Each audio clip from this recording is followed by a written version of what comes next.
can't sort medium to the top. Notably. Let's see.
This be done with combinations.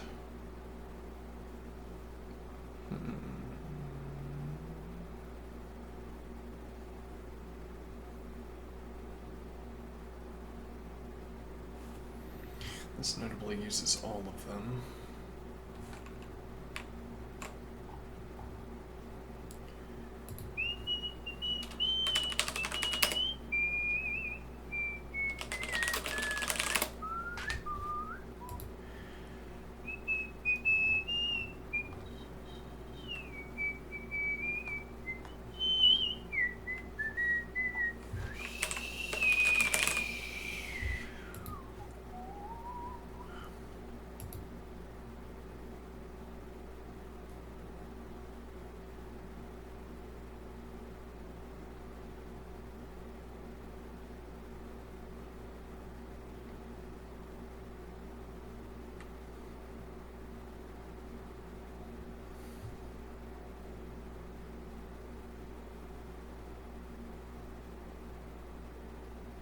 Yeah, but you'd have to,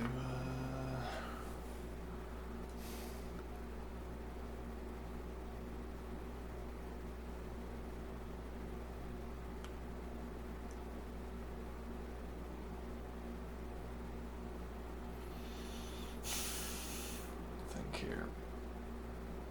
You'd have to weed out the illegal combinations. Yeah, that doesn't seem like the way to start this.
Yeah, like you could run combinations on Booleans, true and false. True means open, false means close, e.g. And then you'd have to discard all of the cases that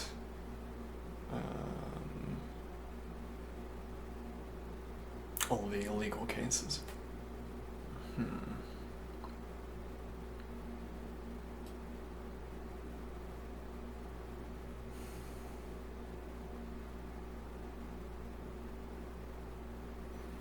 discarding the illegal cases would be a little bit difficult.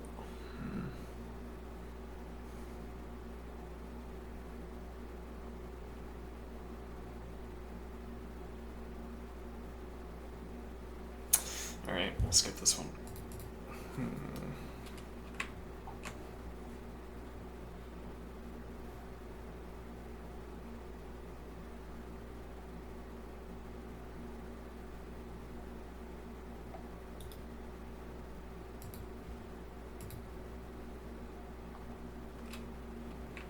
I feel like we've solved this one before. But apparently not.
What a strange way to word this.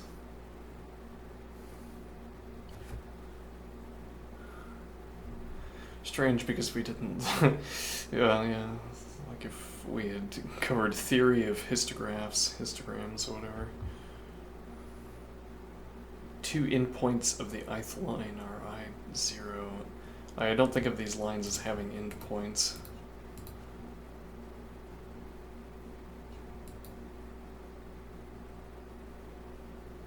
And then these are x and y coordinates, which is, I don't know, I think y and x are kind of incommensurate in this case, because we have x which is an integer value because you're talking about a discrete entity, a line, and then y, if it is an integer, if it is a natural value, is only so because we restrict the domain. Whereas you could have 7.5 as a height, e.g.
I think I would note what we lose here.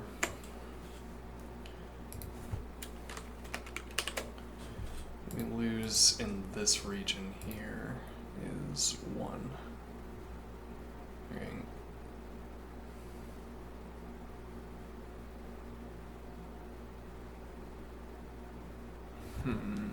What is my point here? So if I skip a line, I lose the height. I lose an area that is the height of that line. and then if I skip the next one, I've lost either twice that height, or I've lost 1 times the second height.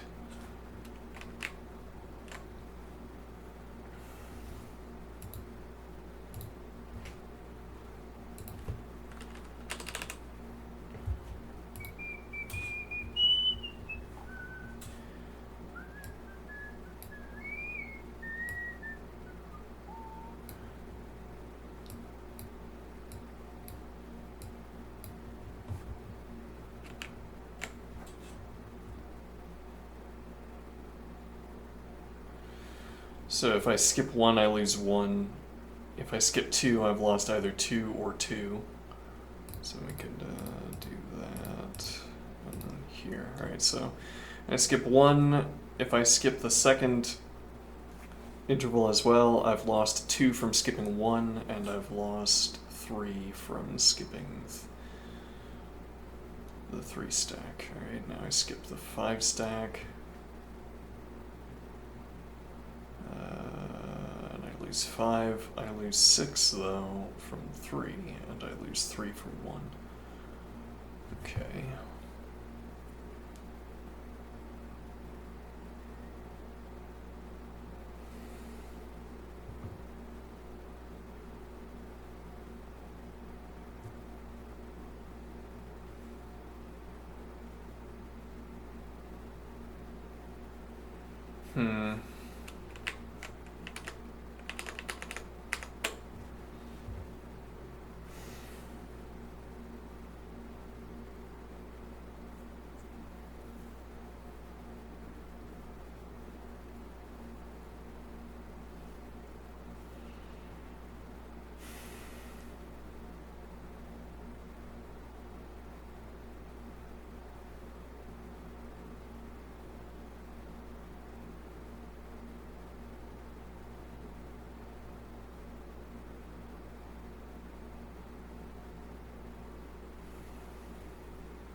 Yeah, I mean, what I'd want to say is that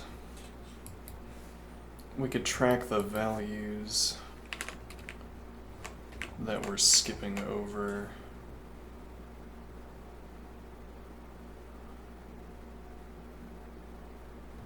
And the idea, once again, is that if I skip one group, if I don't choose column 1, column 0 in this case, then we lose 1 per. So whatever, for any given column, we lose n times the height of that column every time we continue to skip. So the point would be that in this case, the value is increasing, though unusefully the value is only increasing up to the point of yeah, well, we immediately get the largest value, 8. But okay, so we could keep track of all of the values we're passing over. I say we could keep track. That isn't so easy. Well, yeah, we could have... we could just keep every value in a list that we've passed over, but then we'd have to look at each of those values again. You could do some logic and say that in this case we don't have to care about the one. Right. Well, in this case we don't have to care about the one, supposing there is a... Yeah, the conditions where we have to care about it are difficult to quantify, because what do I mean we don't have to care about the one case? So if it was like this, we would have to care about the one case, because we would prefer to have 1 to 1 instead of 3 to 1. And everything else is 0. Relatedly,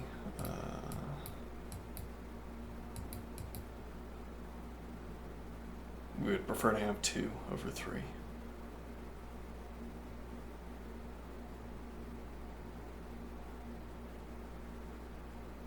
Huh.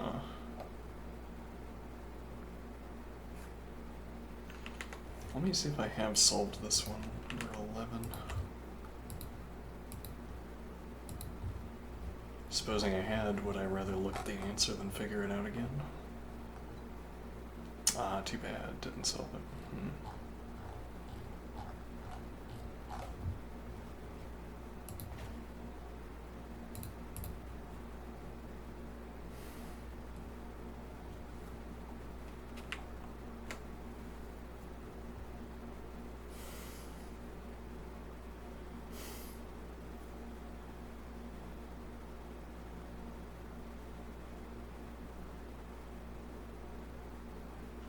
So we could similarly have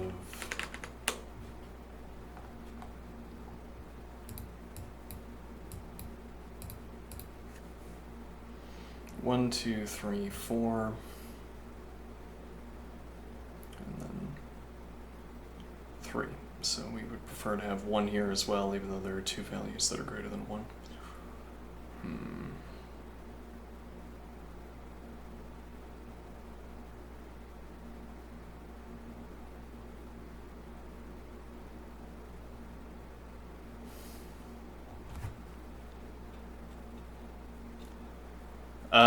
There's a point that simplifies this calculation somewhat. If we have a decreasing stretch, we can never want one of the later numbers. Monotonically decreasing. Well, you could also have this. You can never want one of the later numbers, because at minimum you're giving up this.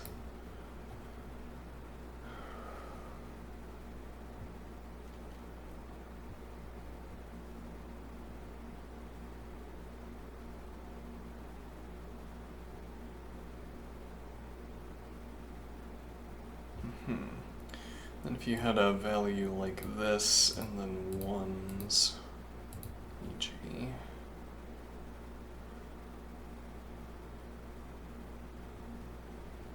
Well, this would be the more trying issue.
Hmm.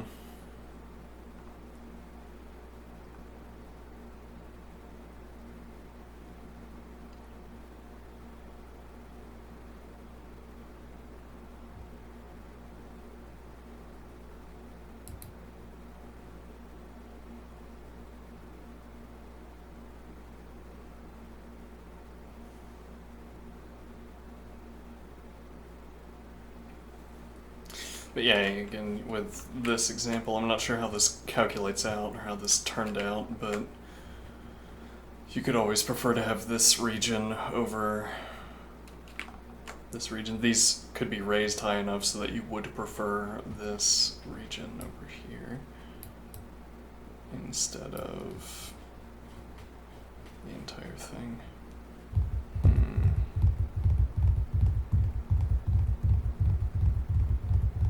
Yeah, I more wanted to just code than to solve a puzzle.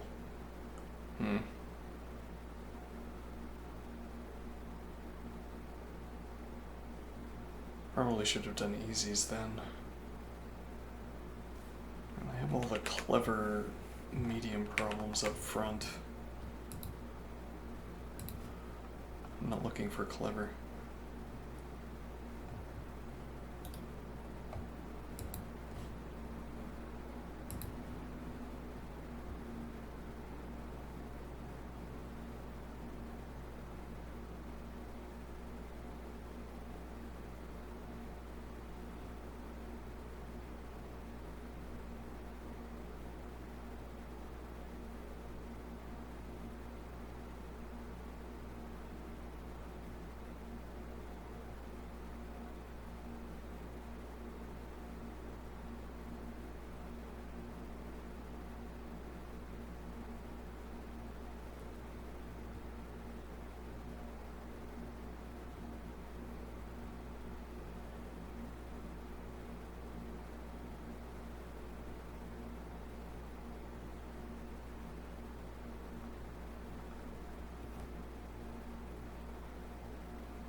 This we can probably do.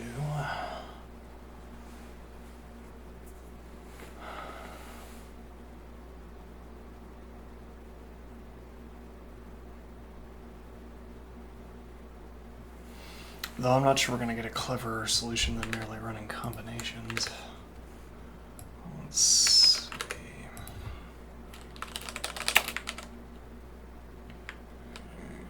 Okay.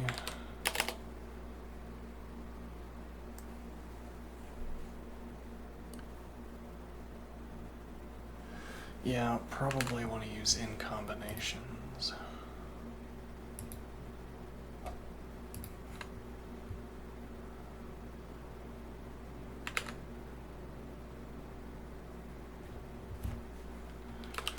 /list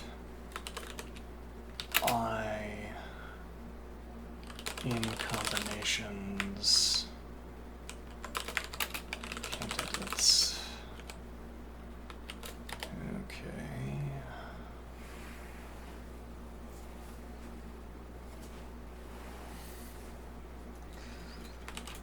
Plain lambda list combination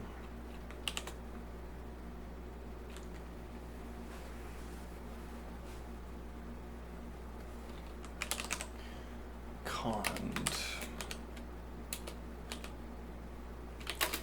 equals fold L plus 0 candidate target, and then return candidate. No, combination.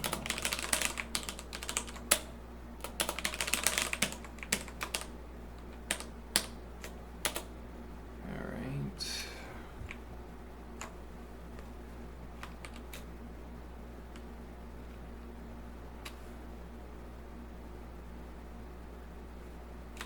Is that it?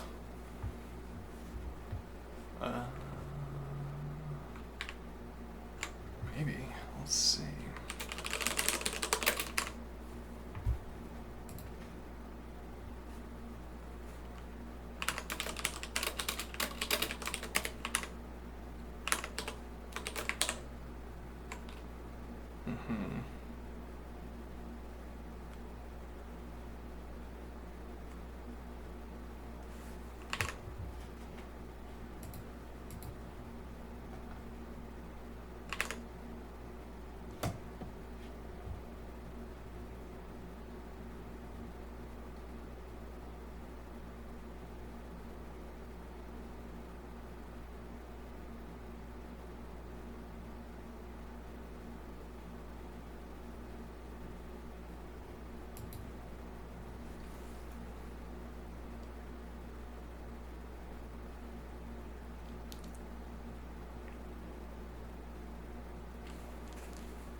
What is this trying to do?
Right, that's a little bit too broad.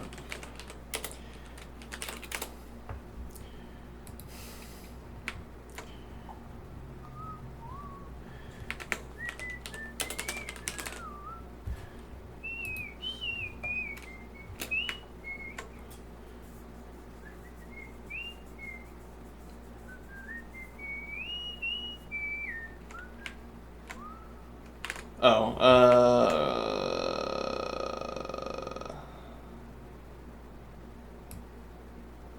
okay, let me think here.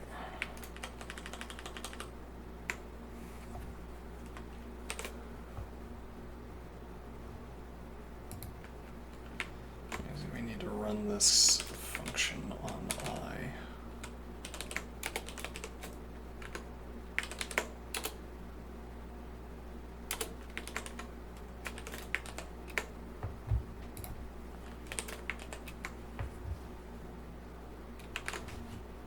That did not return the right value, and also it can't return the right value.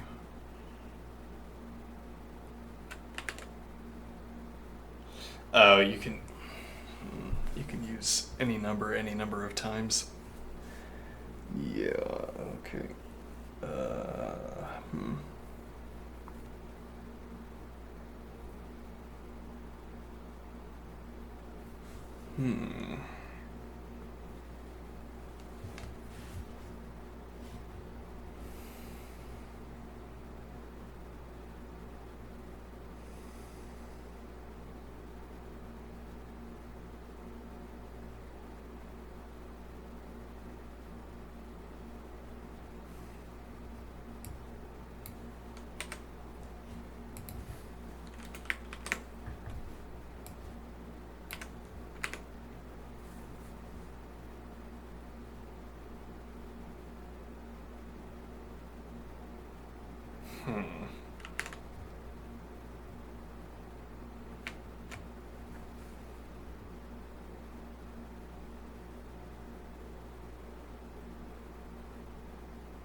Alright, this coding session is not going well.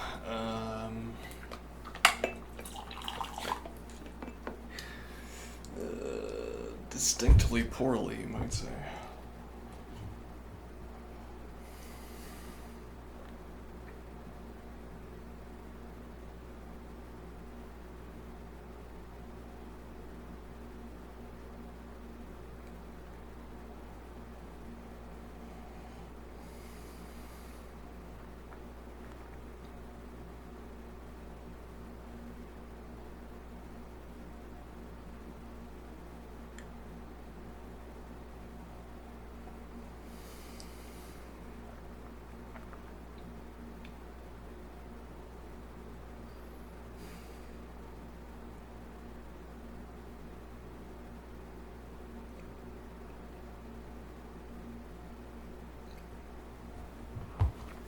Yeah, I'm thinking with recursion, but I'm unwilling to implement with recursion. The idea that I could repeat a number until I can repeat it no more, search the list for whether there's a number that fills the gap, then subtract one of the repeated numbers.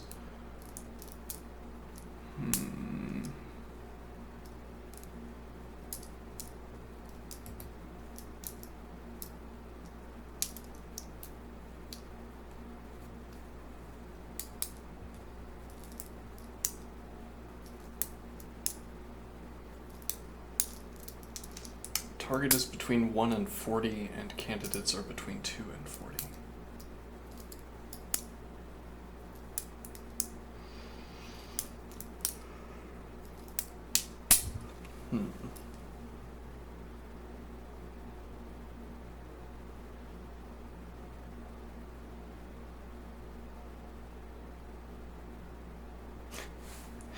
Scamp. Let's see.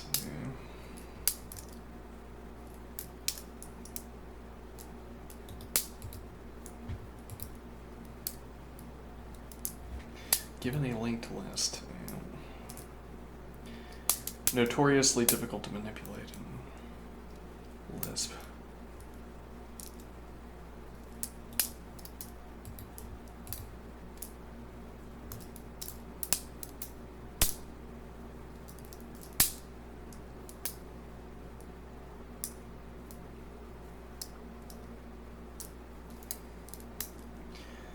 So we can't write an algorithm for this with login runtime complexity because we don't have an array, we have a list.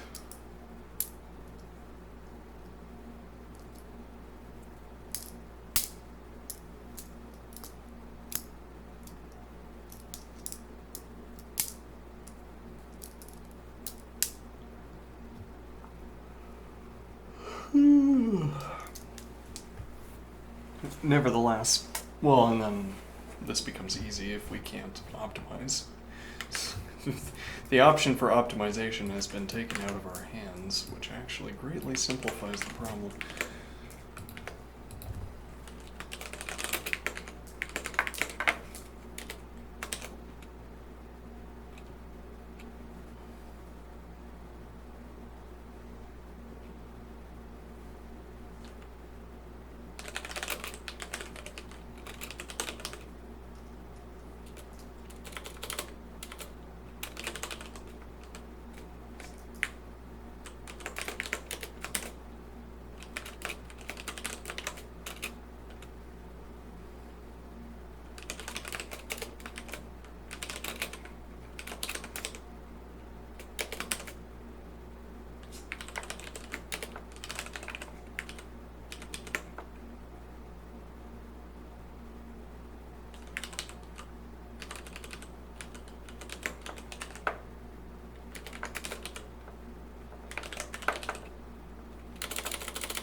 We still have to do null checking.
Actually, yeah, we don't need this let definition, do we?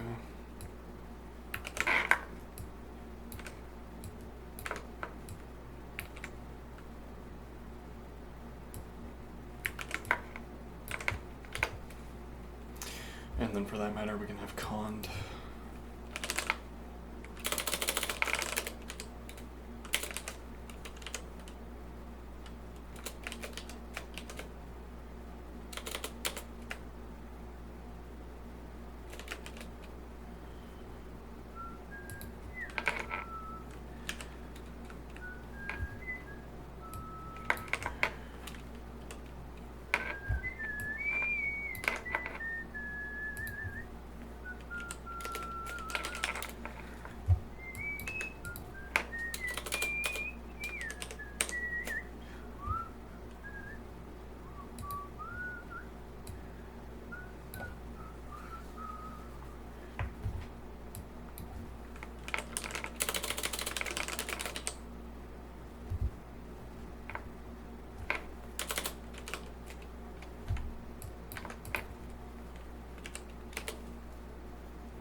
Well, so we could change it into a vector and get sort of approximate.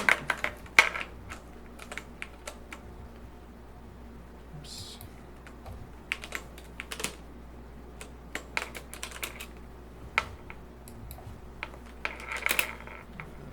Ersatz login runtime.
So if I instead did,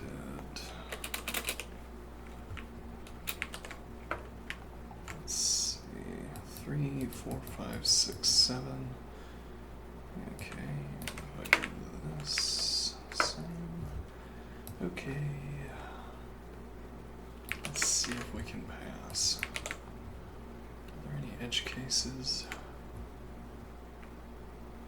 I don't think so.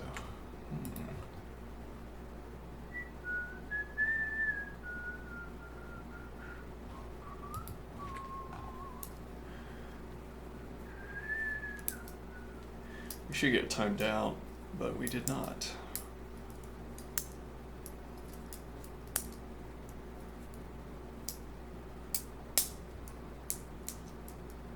We got beaten on memory.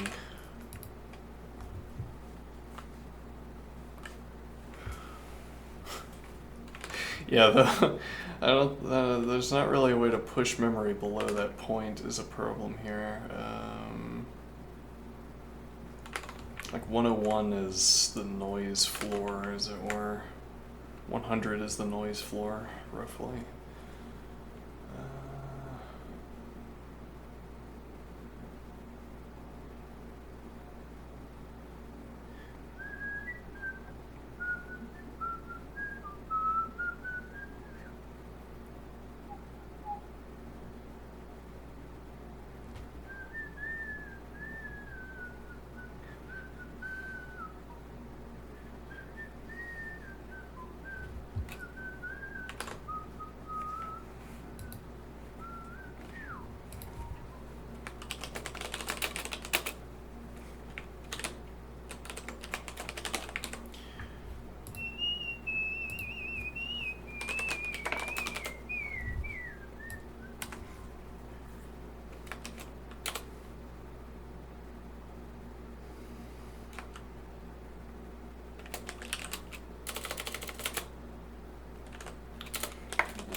Okay, strange.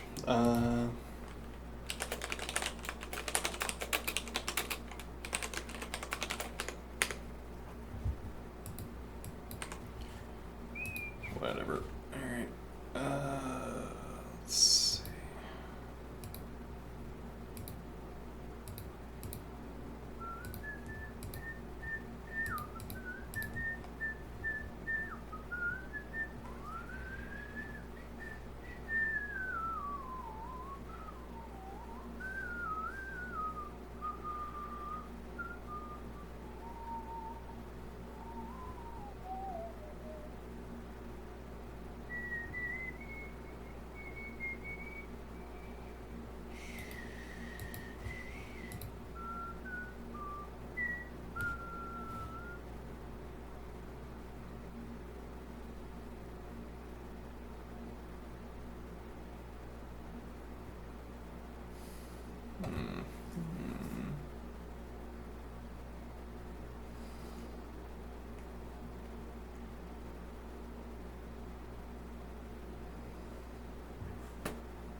So we we drop f, negative values, and then we hand tool a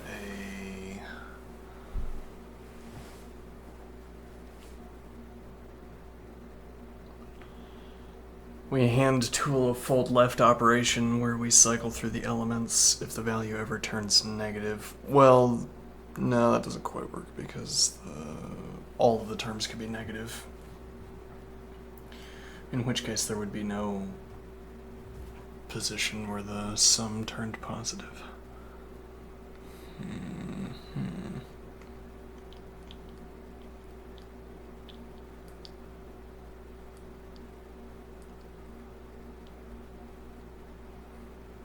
Well,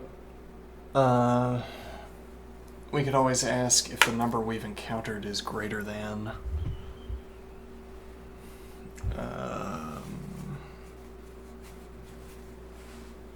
whether the number we've encountered is greater than the running sum.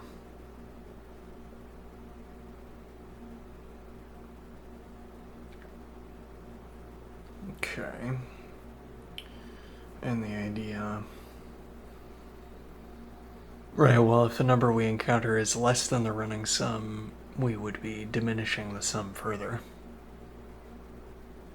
That's not quite the way to think about it, is it?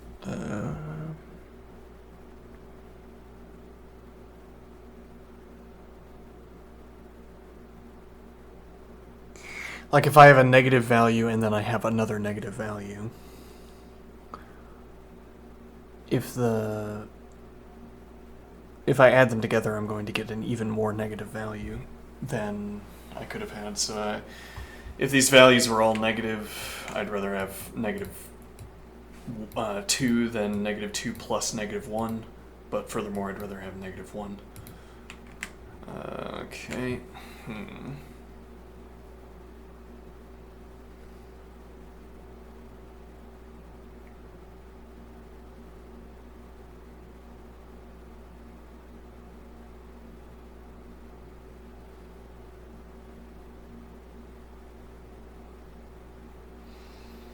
So we ask each time if the value we encounter is...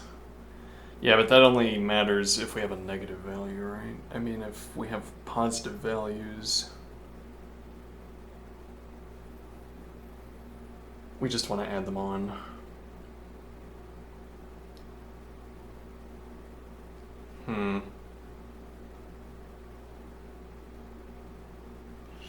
Yeah, this is turning out a little bit more complicated than I thought. Let's see.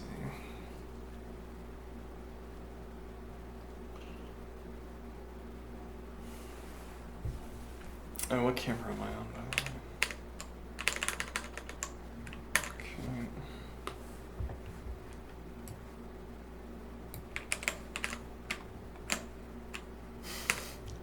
To worry about whether my disgusting personal habits were caught on camera.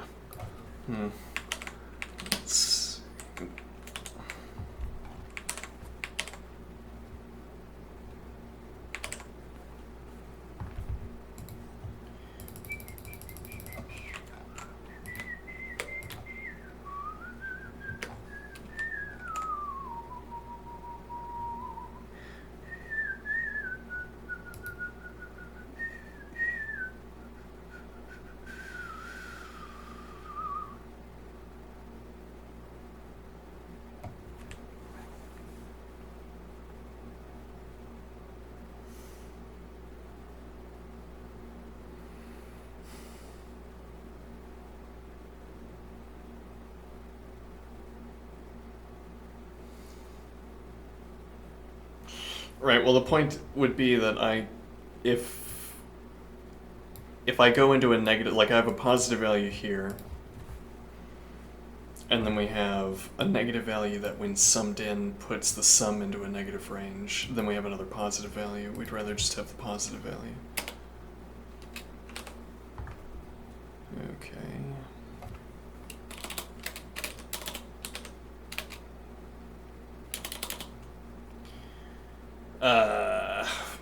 Having the negation symbol take up an entire space instead of giving it a hat or something.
So if we have had a positive value, then once the value turns negative, we drop it and go back to 0. Okay. If we have a negative value and if we have not yet encountered a positive value and we find a lower negative value, a lower magnitude negative value, lower magnitude rather, then we drop the sum up to that point and keep the lowest magnitude negative value.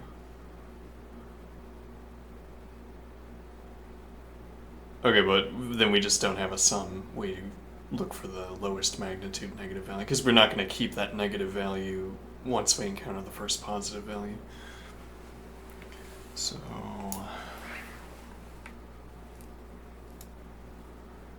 let's see.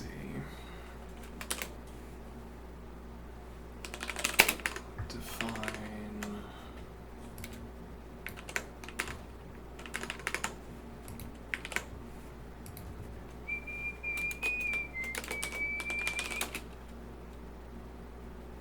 well, so we're dropping f. So we know that we start with a positive value.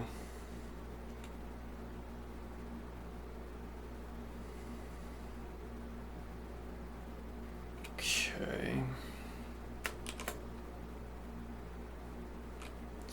So define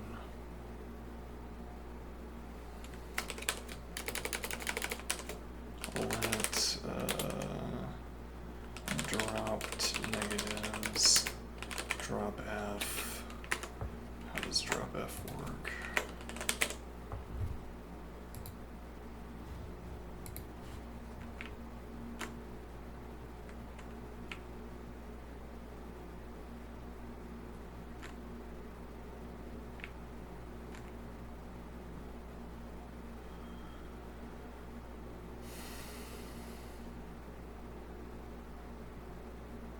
That actually doesn't work. And the reason that doesn't work is that if all of the values are negative, we have to find the least negative value. Okay.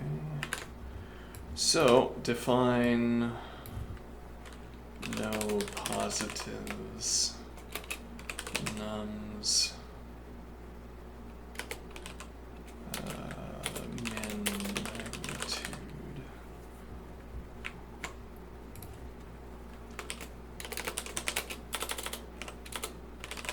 Cond null nums, return min magnitude. Okay. Positive. Car nums. Actually, yeah, we could do if.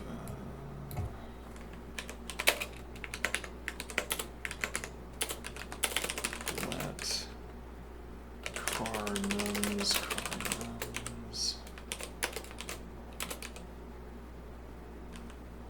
If negative.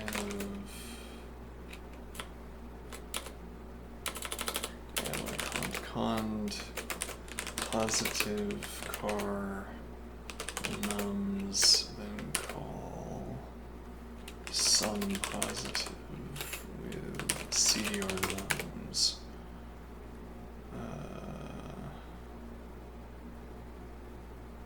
Car nums.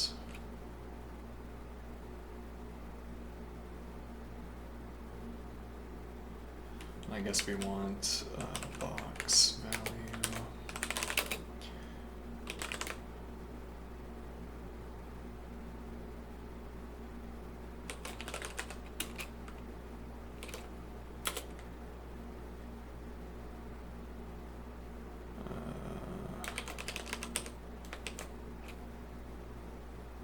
No, that would give false. And then I can't do negative infinity because that would give me negative 10 to the 4th.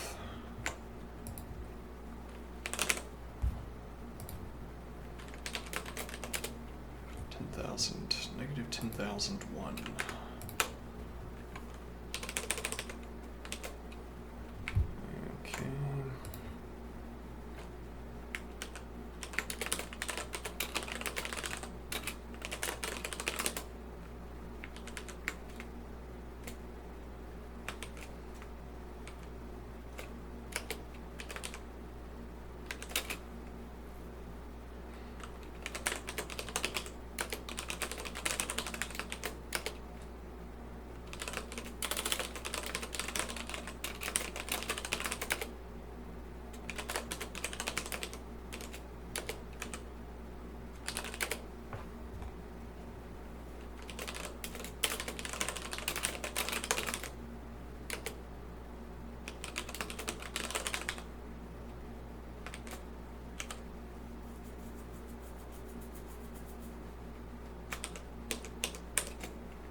I don't really know that coloring parentheses and brackets makes the code easier to read. It might not.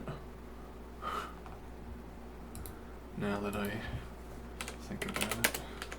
I just want the extra color, Let's see.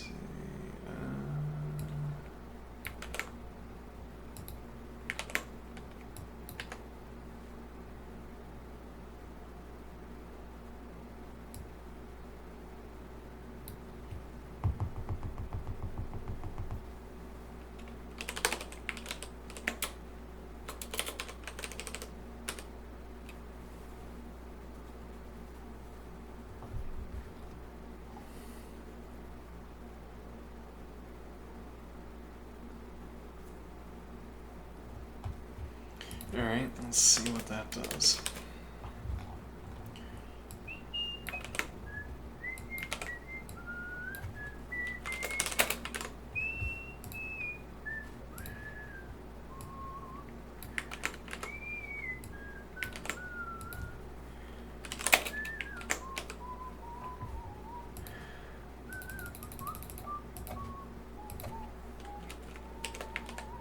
Five.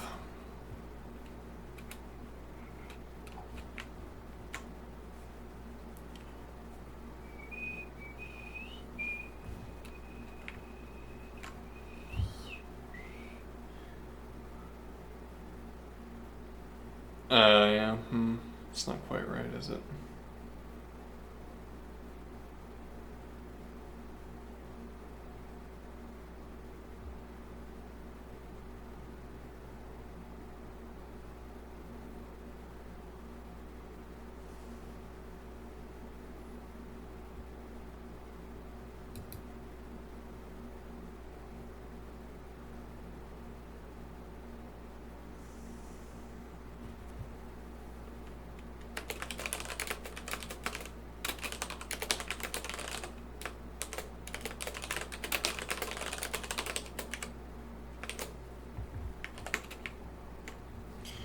Which works. I hear there are some people who don't like you to repeat yourself. Is there a way to avoid repeating ourselves here?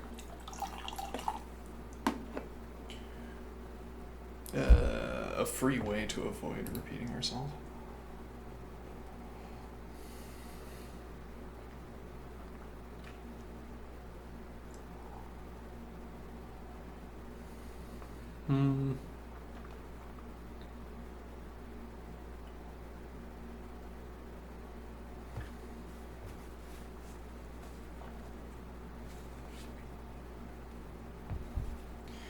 Well, we don't have to put the max value in a box. We could carry it around with us.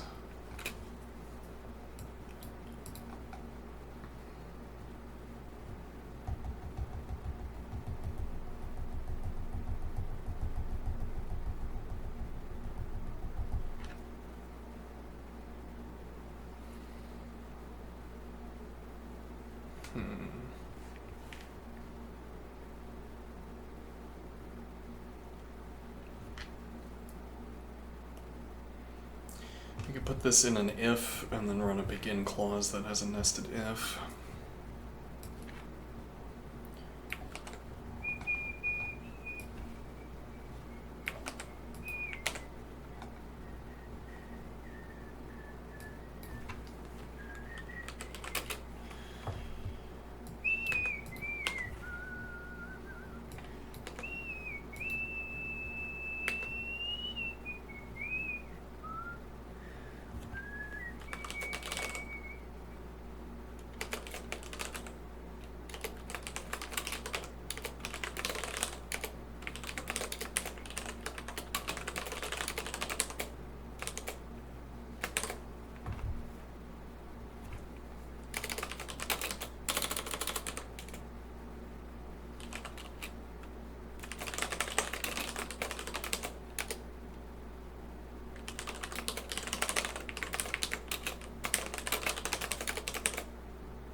We could also sort.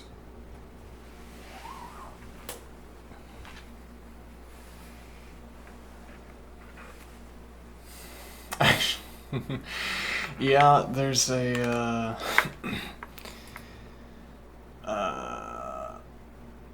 no, I might be imagining that.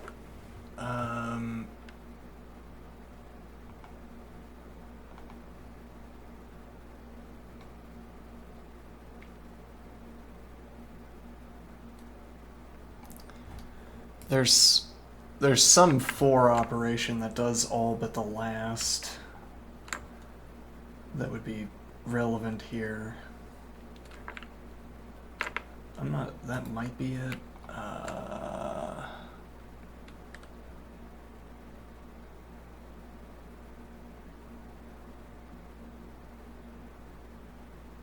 No, I don't think that's what we're looking for. The idea here is that if we had all negative values, then we could drop all but last after sorting.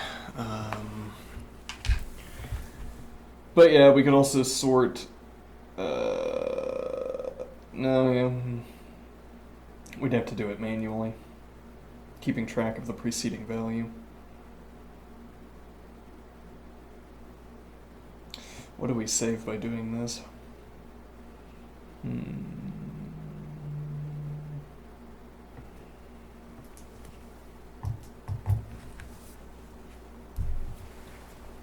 Yeah, we could split this up into more operations. Alright, let's see what it looks like if we solve it the other way.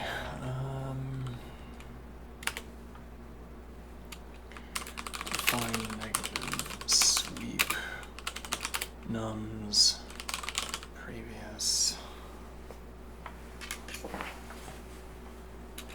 Okay.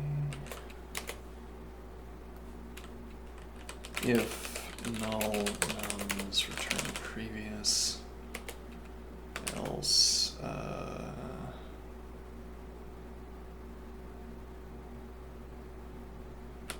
let car nums if negative car nums then negative sweep CDR nums and car nums otherwise positive otherwise fold L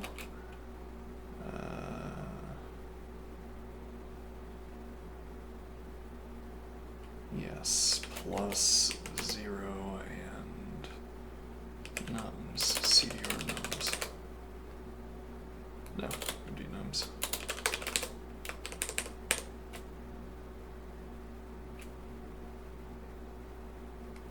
And now we call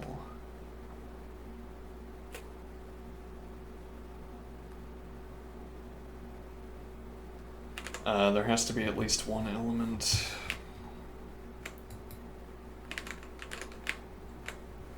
Right, then we will call negative sweep with sort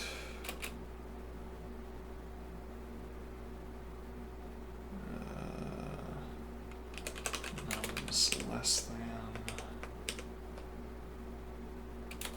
and negative 10,001.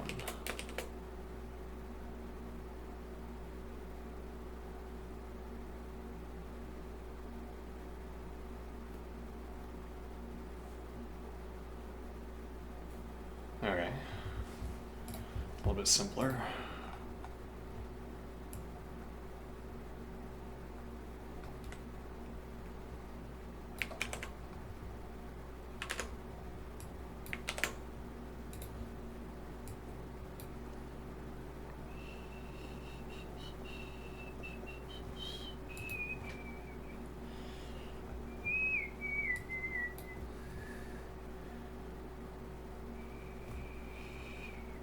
$141 megabytes, really.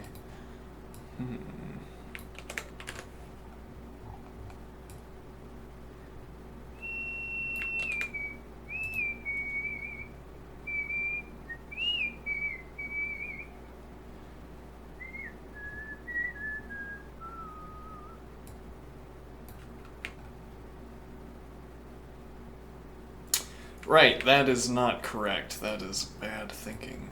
Okay, let's get rid of that. Subarray is not any combination of elements you might want to add together. It's a little bit more complicated. Let's see. How do we...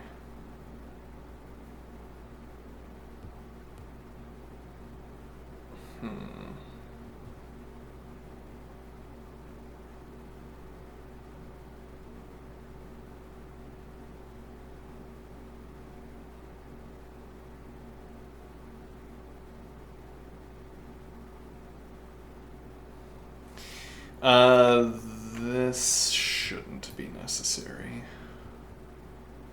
because we're already updating here and we're running max sum here, so this operation is strictly unnecessary. I would like to add that to my electricity savings portfolio, please.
Yeah, like if we did,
Hmm.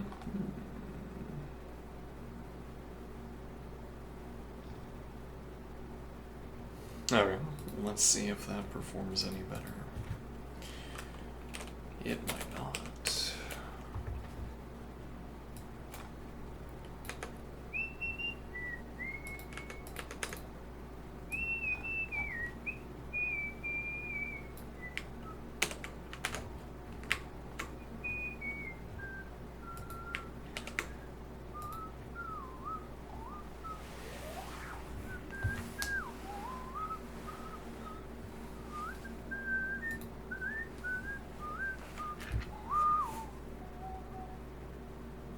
It did not, though it used less memory. Hmm.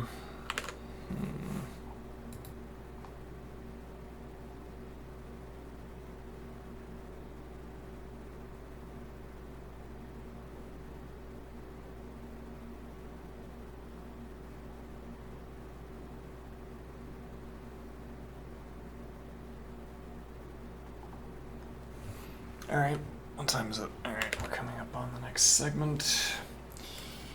Solutions.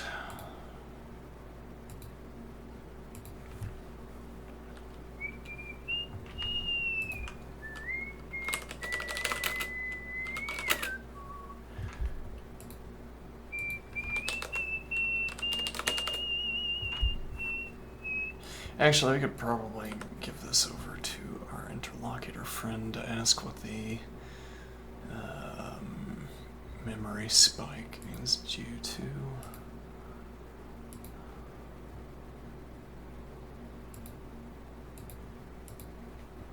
Let's see, what else did we do?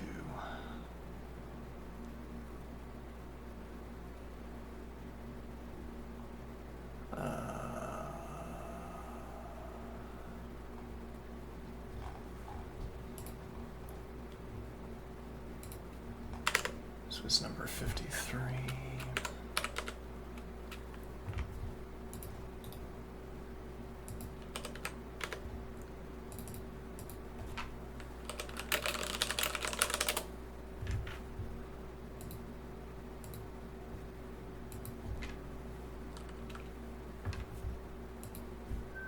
That was actually slower. Hold on. Open rename.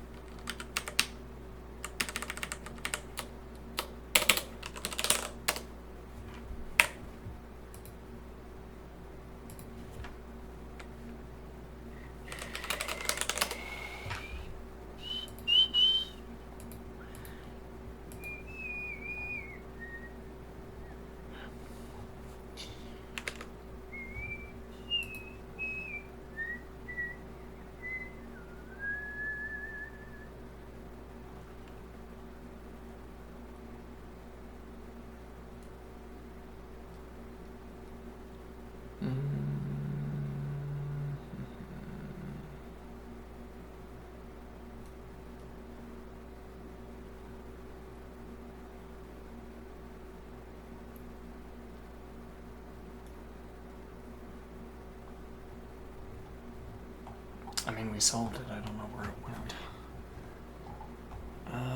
Alright, anyway. So we will... Actually, we can look this up.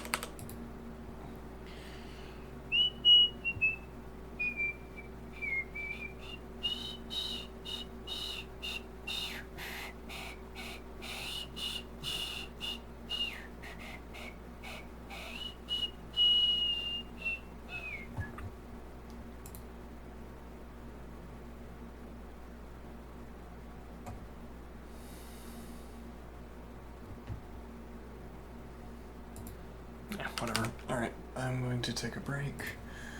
When I return, we will do whatever I end up doing. Okay, anybody in chat?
Okay, switching stream title.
One thing I'm doing there,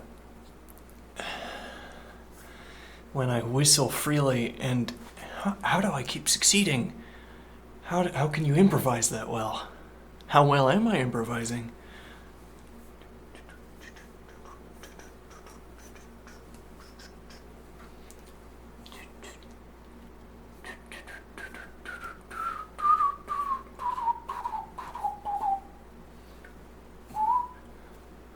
A curling off.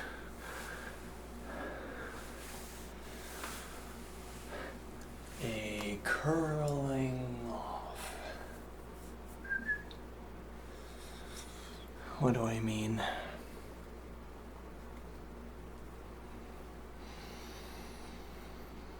I'm whistling along.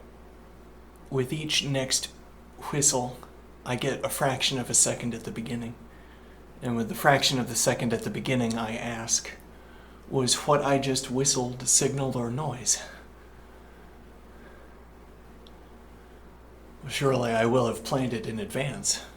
Will I have planned noise? No. You'll have planned signal, right? Because we plan signals and we don't plan noise.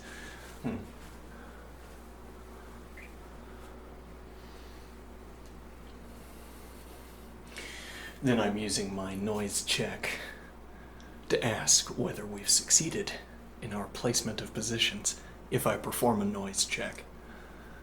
It was noise, we did it wrong. We didn't get the signal where we anticipated.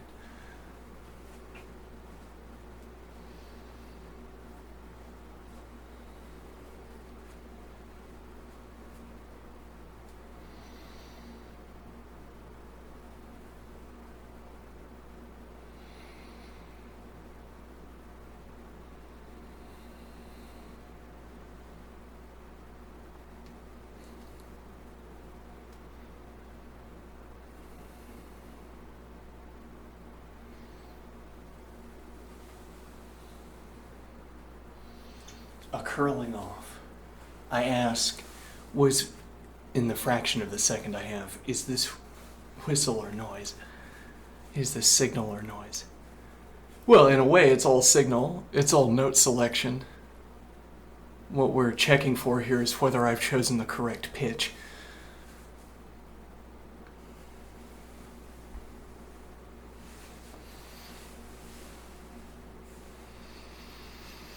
So there's this mode of analysis where we talk about whistling as opposed to silence, and then where we talk about whistling in one pitch as opposed to whistling in a different pitch. Both the off-pitch and on-pitch whistles both will be, are both, hold on, let's see here.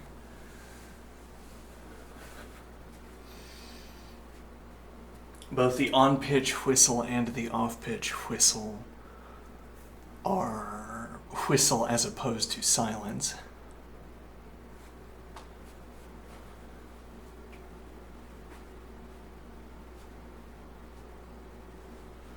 Are whistle as opposed to silence.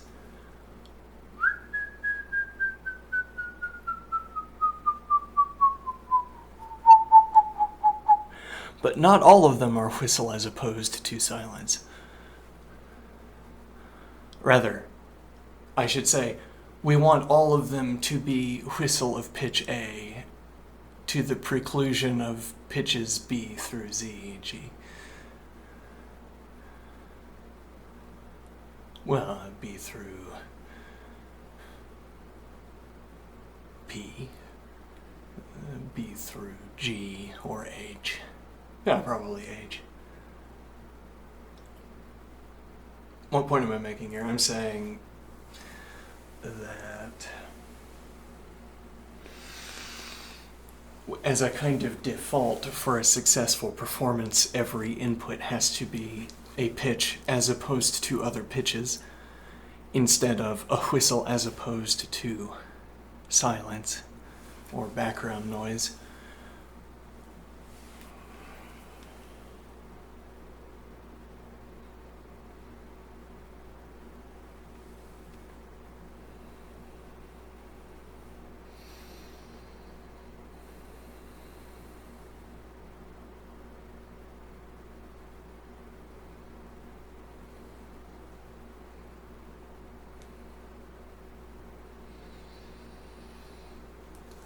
Now I need all of my whistles to be one pitch as opposed to another, and I need them all to be of one pitch, as it were, as opposed to the other. In each case, it's the one pitch that is called for by the melody that I'm whistling. Then every whistle is a pitch as opposed to other pitches, instead of, well, a sound relative to noise. Now, if I fail in my whistling, that's when I would say that my whistle has become sound relative to noise, as opposed to sound relative to other sound. When it's sound relative to other sound, we can reach into our pile of characterizations of sounds and use them to compare to one another.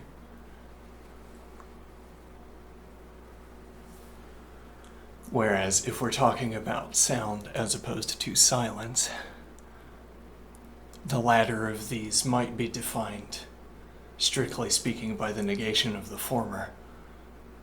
I mean, we might say, I didn't know how to describe silence before, but now on reflection I know that I can describe silence as the absence of a whistle. And now it has a form, even though it's a form of negation, I guess.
Now, what are the interesting ways to compare one pitch to a different pitch?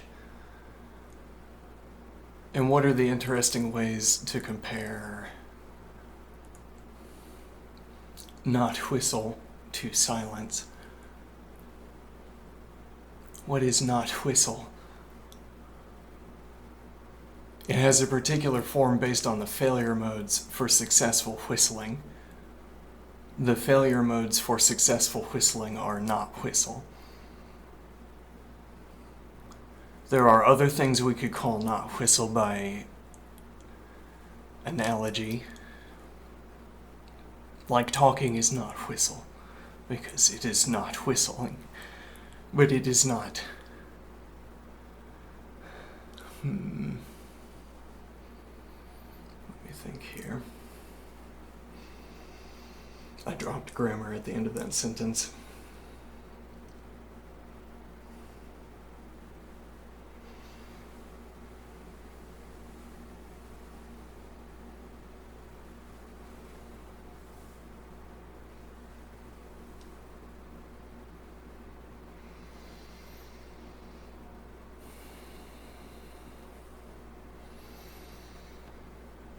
Not whistling is the failure mode for whistling. Speaking is not a failure mode for whistling. Speaking doesn't occur when I am trying to whistle but failing. Not whistle is what occurs when I am trying to whistle and failing. I come upon a failing. In the midst of a whistle, I come upon a failing. And then I am encountering not whistle, the negation of whistling in this new sense.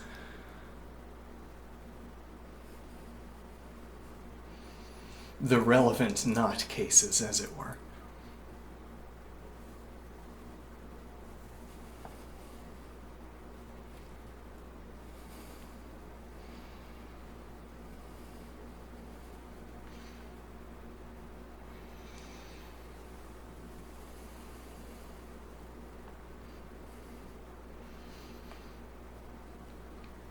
Now, so this makes not whistling. I could target a not whistle, which sounds strange to your ear maybe. You could target a whistle, to be sure. You could target a pitch. And now you're saying you can target a not whistle. You can target a not whistle. Okay, right. Well, because the negation of whistling in this case has a sort of finitized layout, as it were. What do I mean here?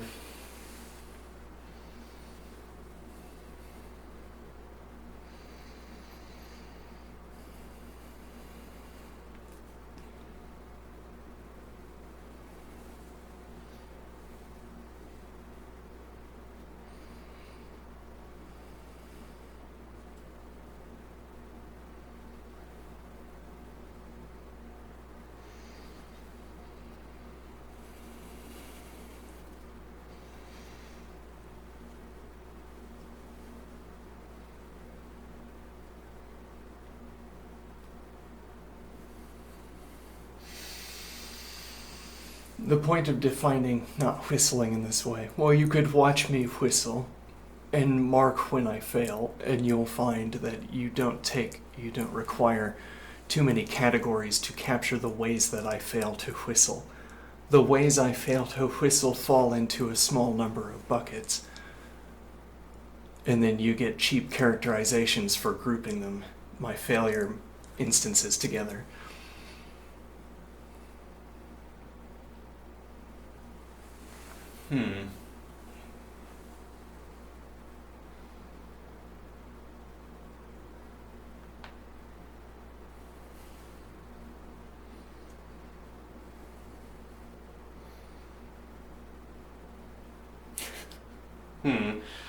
Interesting.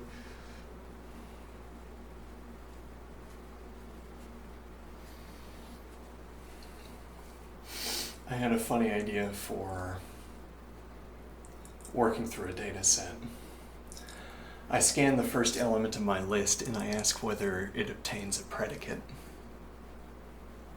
Okay.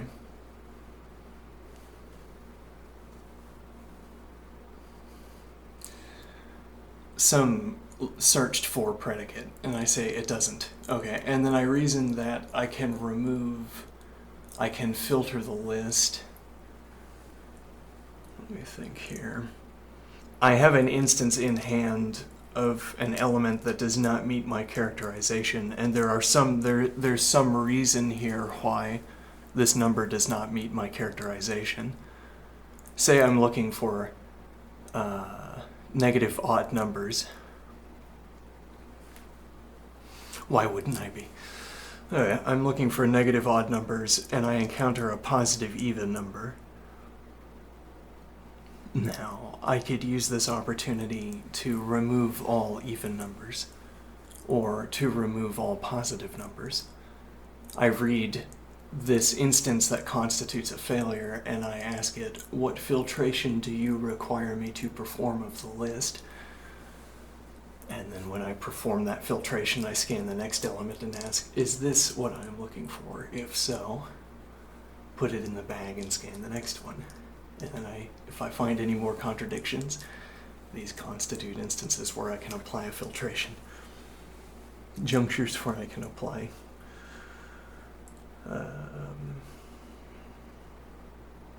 filtration. And the idea is that at the end, every element in the list meets some positive condition.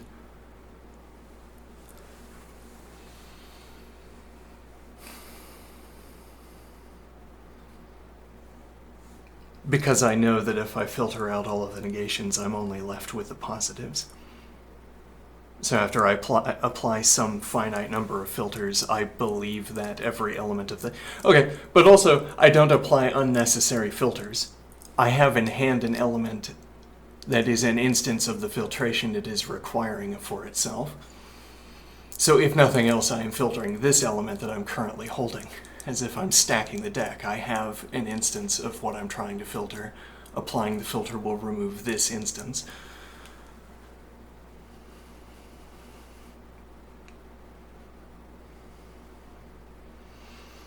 Okay, so I try to apply some finite number of filters.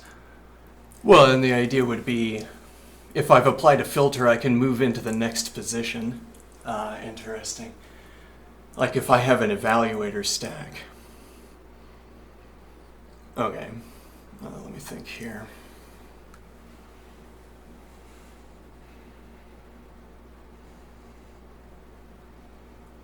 The idea that we apply a filtration and then we adjust the evaluator stack to search for the next most likely. The next most likely need for filtering the list. What do I mean?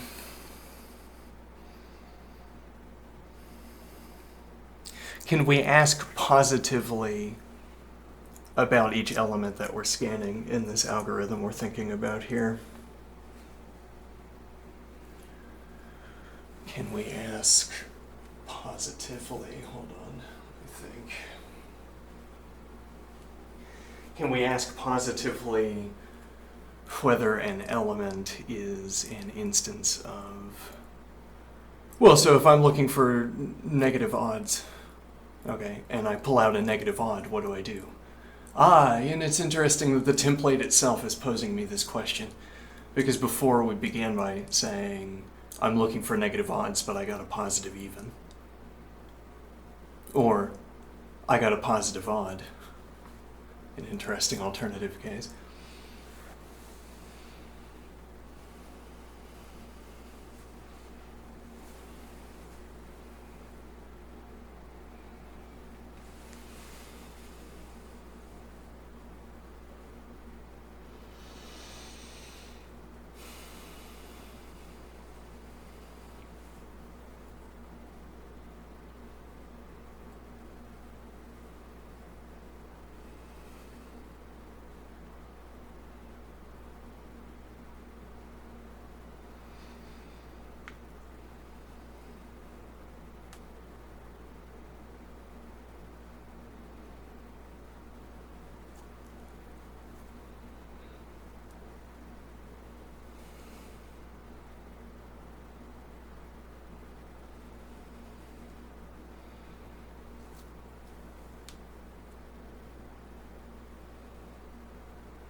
How gracefully can you fall on your ass? I wonder. Might matter.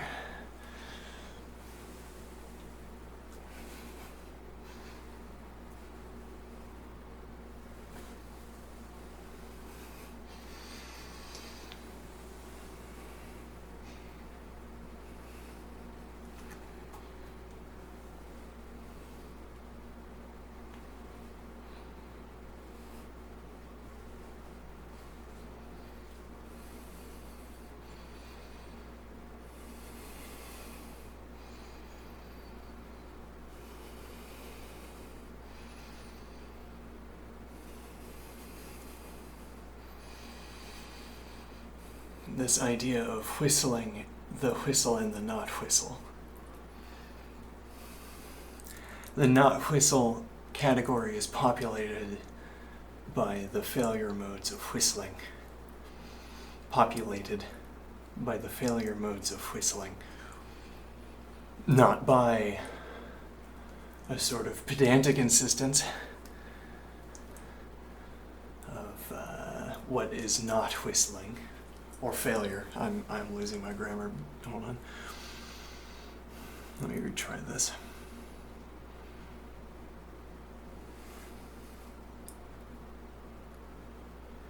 We're saying that not whistling has a syntactic relation to whistling, where other activities entirely don't have a syntactic relation to whistling.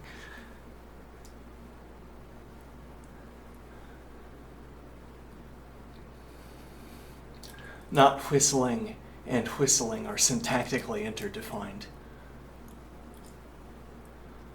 Talking and whistling are not syntactically interdefined, though talking and not whistling are both not whistling.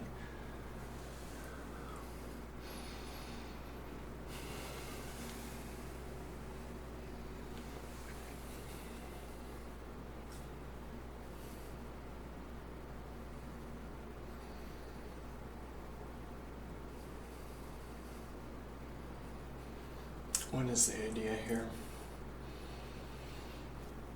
Well, there's a tighter connection between what I'm calling whistling and not whistling.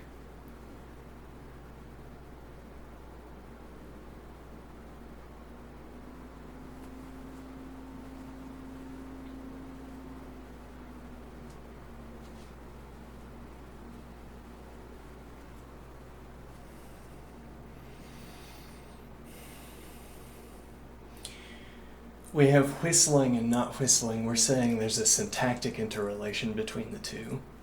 Because earlier we had reached the striking conclusion that there's a sense in which whistling, the positive activity, stands in contrast to silence. Okay. No, that might be dropping grammar as well. One moment.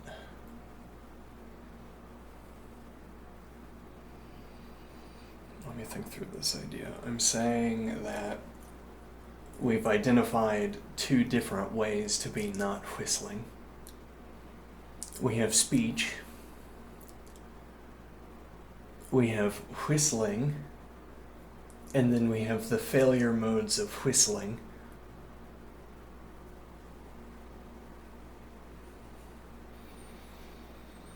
Now, I am trying to whistle when I fail to whistle, as opposed to the blank fail to whistle we might associate with speaking. If I'm speaking, we must light up the not whistle characteristic red, as opposed to saying that we have whistling, we have the way that whistling is different from silence, we have a way that not whistling is different from silence, and the way they differ from silence is cross-referenceable, mutually characterizable.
This is not whistling.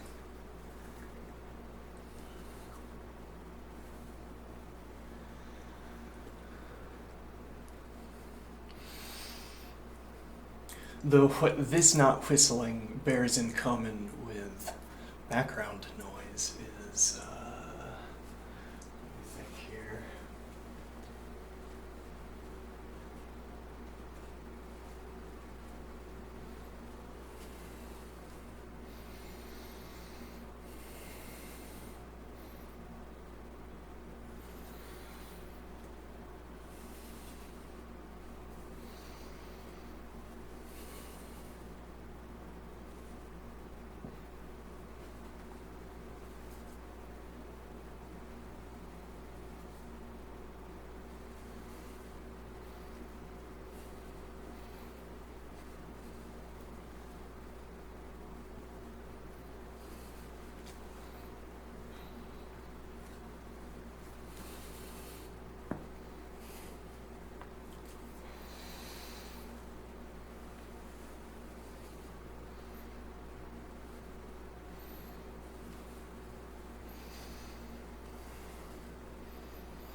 In what interesting ways could we syntactically interrelate whistling and not whistling? And this is a roundabout way of asking, how could we compare the success mode of whistling to the several failure modes of whistling? How are they similar to each other in a way that they both differ from silence? You'd have to jumble the grammar there.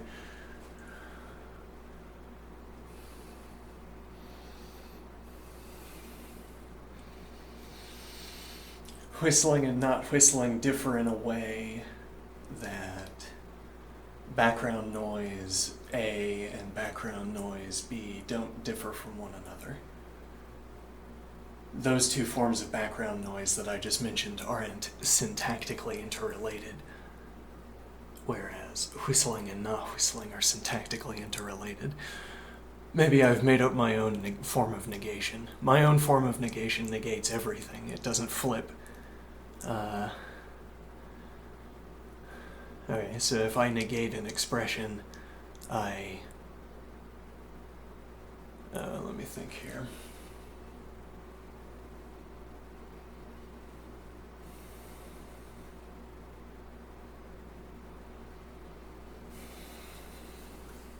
I'm not sure I'm following where this idea is going.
my whistles and not whistles look like they fit in the same time-stamping system. If I adhere to a metronome while whistling, by analogy, I can talk about adhering to a metronome while not whistling. I want to say I could take one of my failure modes and replace whistling with the failure mode. So we look at the ways that my whistling fails, and then we say, why call it a failure? Instead, we'll just repeat that same sound over and over again until it is the music.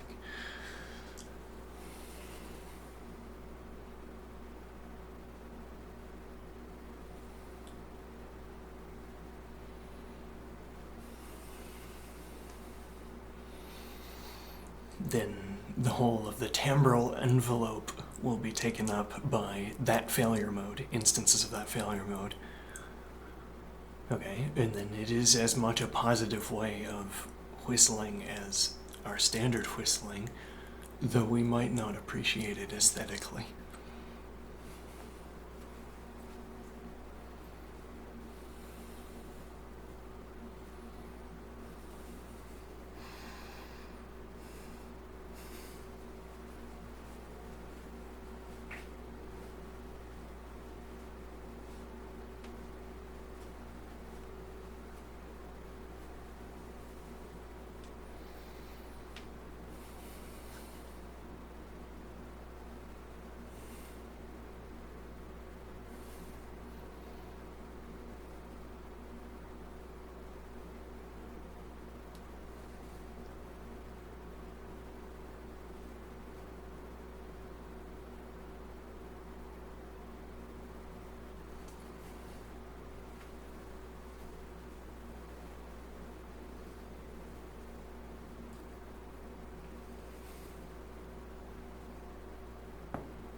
So part of improvising is being willing to take a curl.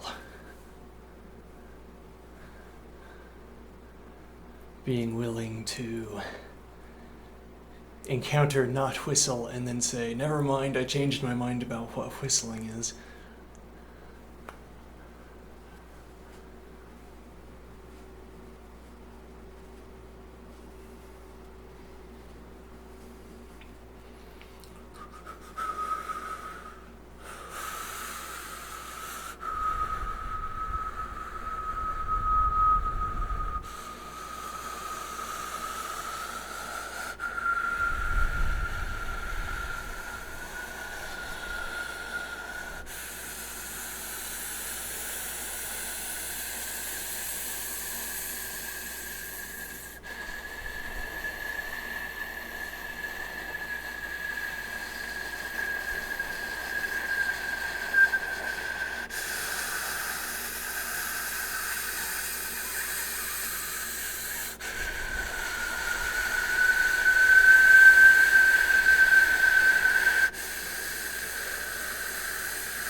Not whistles all. Not whistles almost all. And yet not an absence of interest. If we had sat here in silence or listening to the background noise, we might have gotten bored.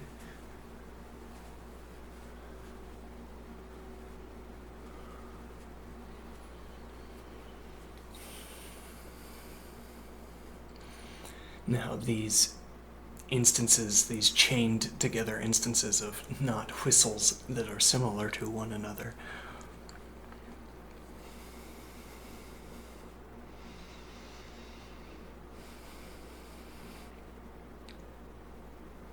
let me think here.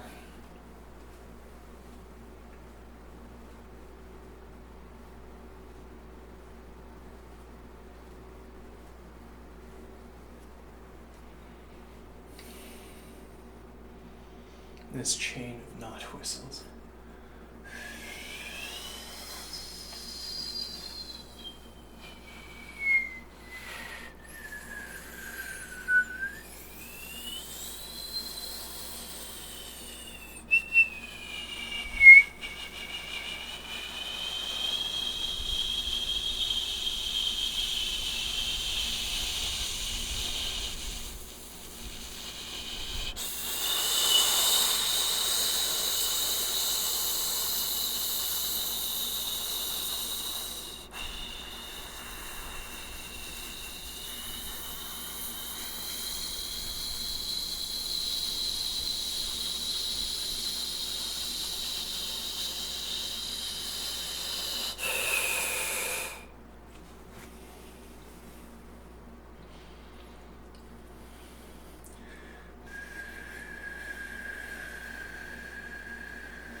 I roll one note into the other with my tongue.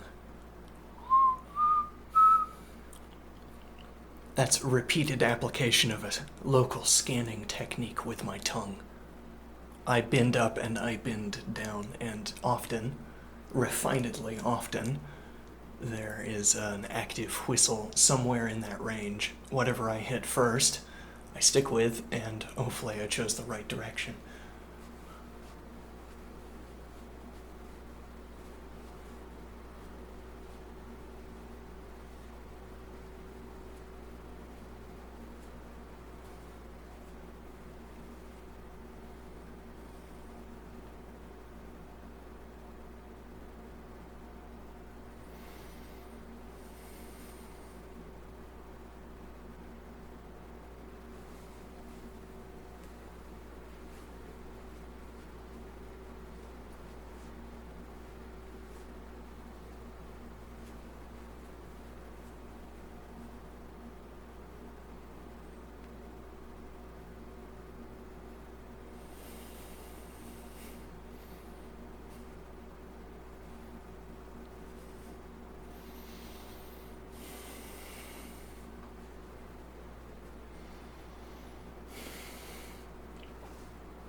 What did whistling ultimately turn out to be?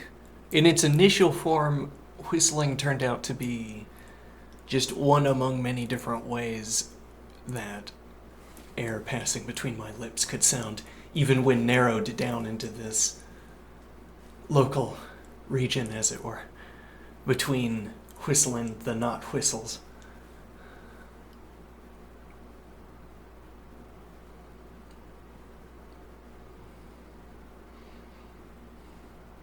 Now what is my idea?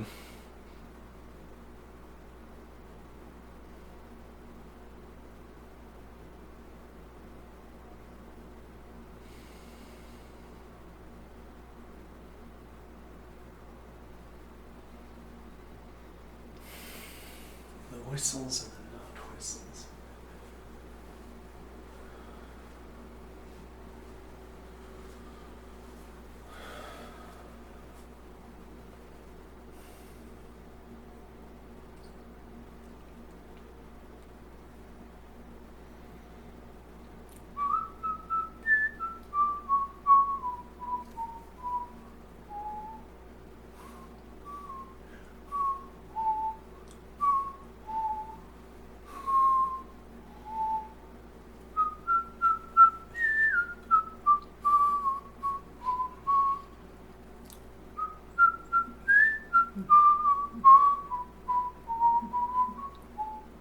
I think the idea is that appropriately understood, if we took any not whistle and we negated all of the relevant categories,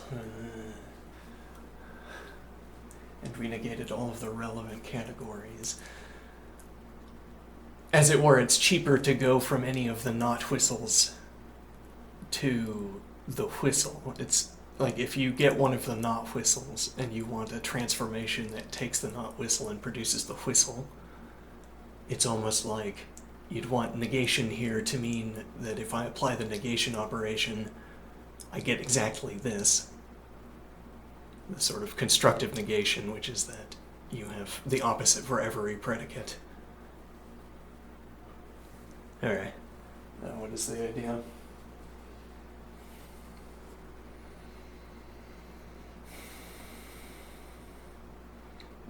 The case where we have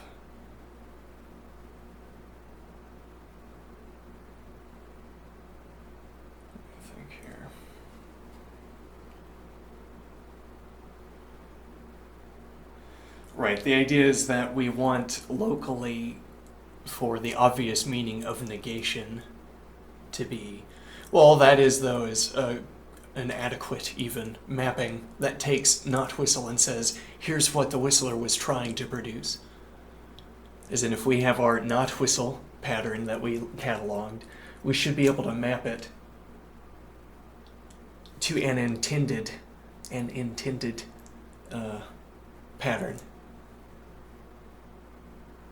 So you have a not whistle case, and applying the negation produces what the whistler was trying to produce, which we can read out of which failure mode arrived, and I guess out of looking at the sequence of notes in the recording.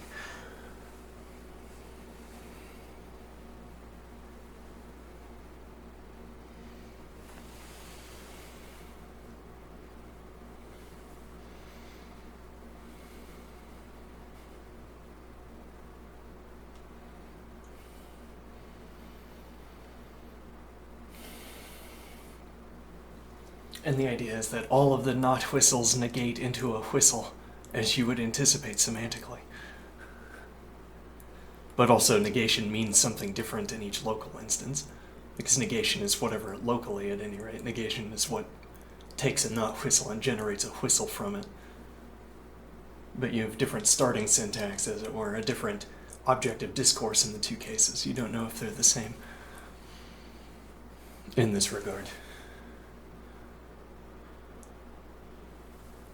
I think here we have whistle and not whistle. Okay, and then we have not whistle, from which we can generate a whistle by applying the negation, the local negation operation. Okay. Let me think here. And now we have another not whistle.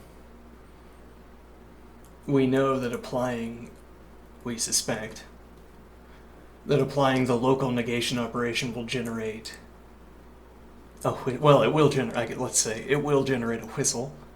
It will generate a description of what a whistler might have been trying to produce instead of producing the not whistle. Okay. Now, but these modes of error don't have to be the same. Negation doesn't have to mean the same thing in one grouping as opposed to the next. Local negation could differ. Well, and I guess it's like we store local negation with... Oh, interesting.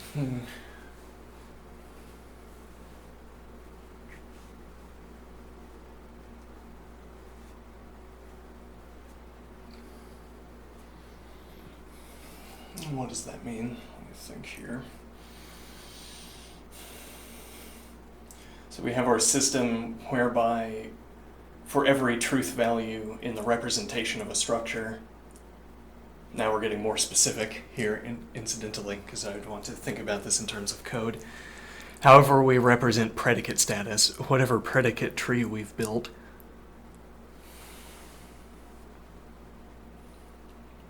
well, we've received a predicate tree, yes. Well, we had to construct a predicate tree so that we could tell the computer to fill it in with values.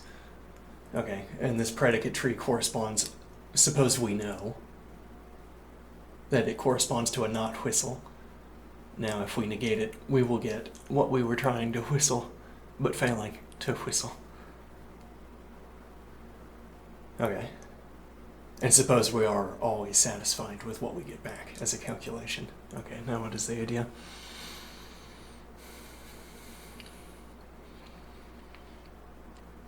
We have... Well, hold on. One idea here was to store our definition for negation locally. But what do we mean by definition for negation? Yeah, I think we're mixing up ideas. My original idea here is to think about... We open up a section around a theorem where we declare something to be... We declare a new rule for negation.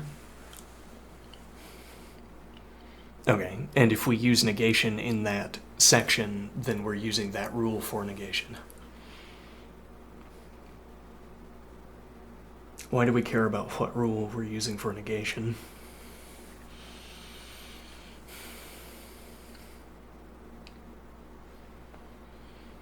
Negation is whatever it has to be in order that we take my not whistle, apply negation, and receive whistle.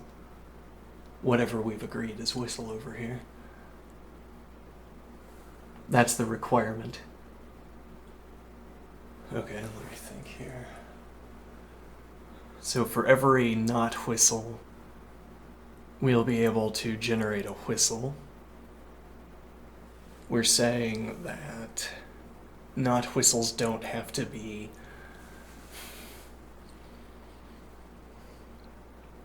it's like if you could represent an object in a two-dimensional grid, lit pixels, yes, like a cellular automaton, for instance. If you could represent an object as a collection of integer-valued ordered pairs. Let me think about this for a second.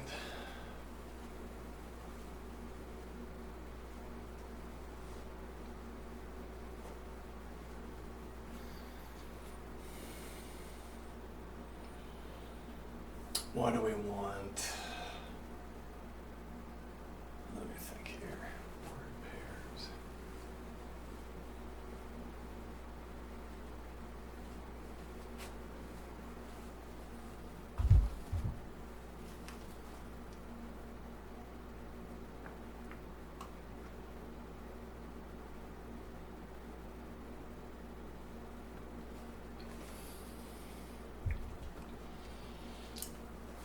Like, I'm trying to think, if you had a predicate grid, and you could talk about an object as a distribution of the predicate grid, you have all of the predicates lining according to some way of aligning x and y between predicate indices. Okay, and now we designate objects by lighting up coordinate points.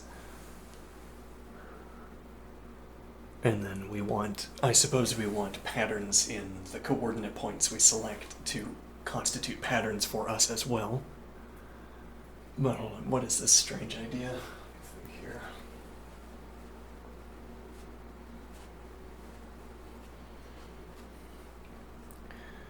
The idea of negation would be represented as a flipping of every predicate. So actually, you'd be thinking about regions, at least, of this predicate grid that were densely populated. And if a region of the predicate grid is densely populated, you have a case where negating it is going to be a densely operative action, as it were. Because you have to look at there aren't these large expanses of dark that you can skip over in scanning and replacing to flicker this object. Or to turn this object off from on, or to flip its truth polarity. But okay, so we're saying the predicate grid, we would want to be looking at areas of the predicate grid that were densely populated, and then a negation rule would be a rule that talks about many cells at once.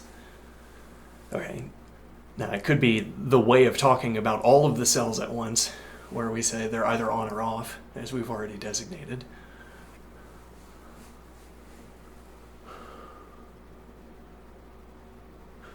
Let me think here.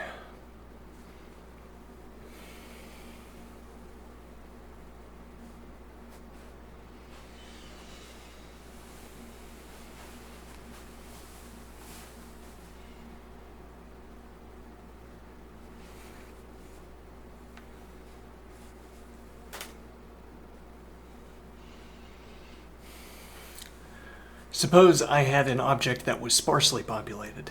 Okay, I look at a large area, whatever large area means here, and I flip.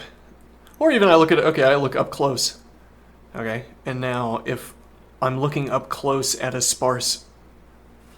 Yeah, I need to be more specific about my terms so I can keep up with what I'm talking about. Let me think here. It's too complicated to leave open to...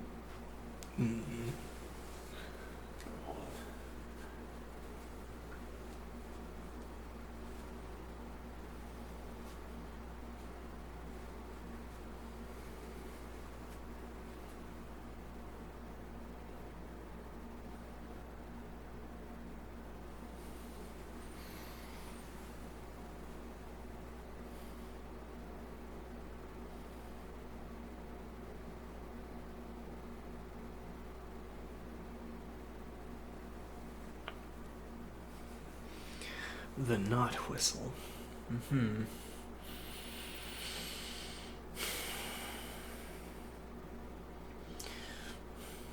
And we're saying that if we look at our recording of the whistle in fact space, we have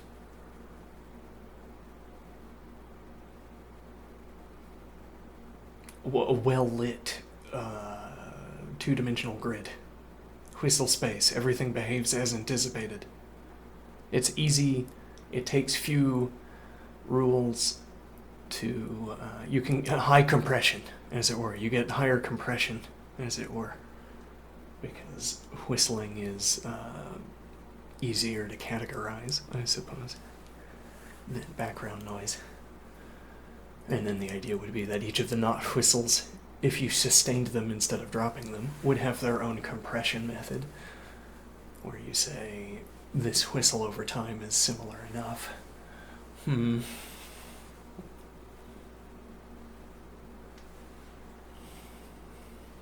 think here.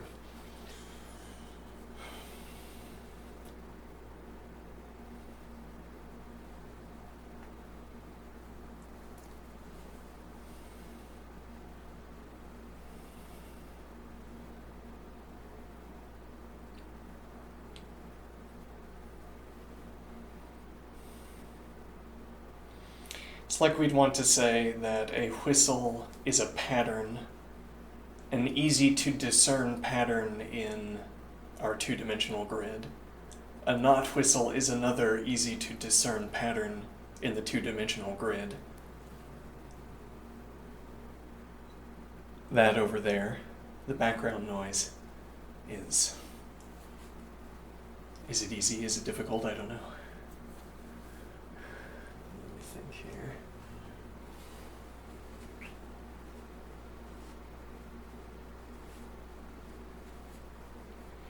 I think we get more for our effort here by talking about cross-characterization. I mean that I have whistle and not whistle, and the question is, how vague do I have to make these two videos so that they overlap with each other? How much vaguer, how much detail do I have to strip out, desaturate out of these two videos in order that the same description applies to both? How many additional details where they differ do I have to prune until I have flat surfaces that are filled with one color like in a cartoon?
And well, it's easy to perform this overlapping with desaturated detail.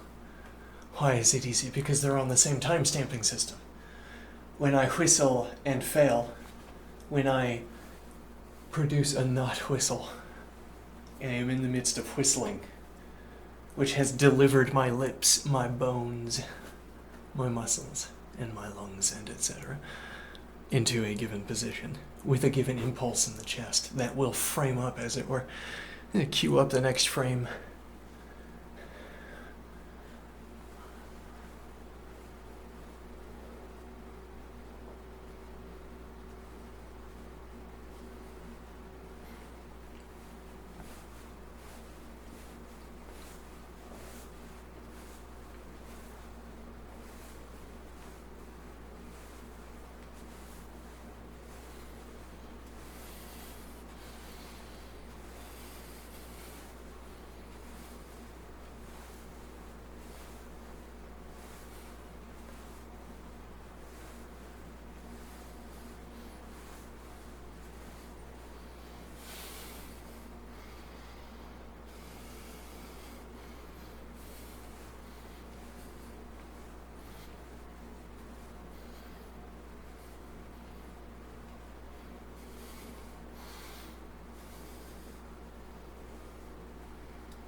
Because we want to make more use out of the not operator than...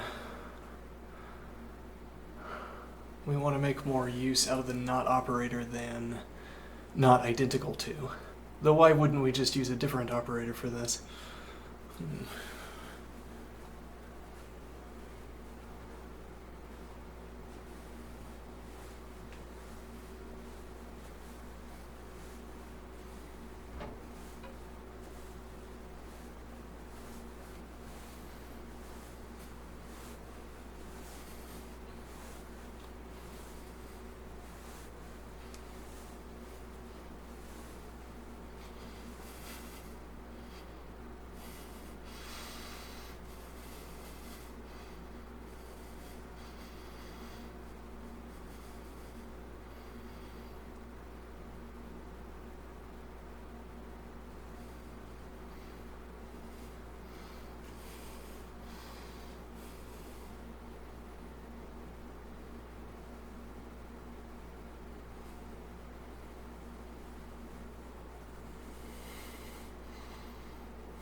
Oh, the numerous patterned ways I can re-establish the meaning of balance.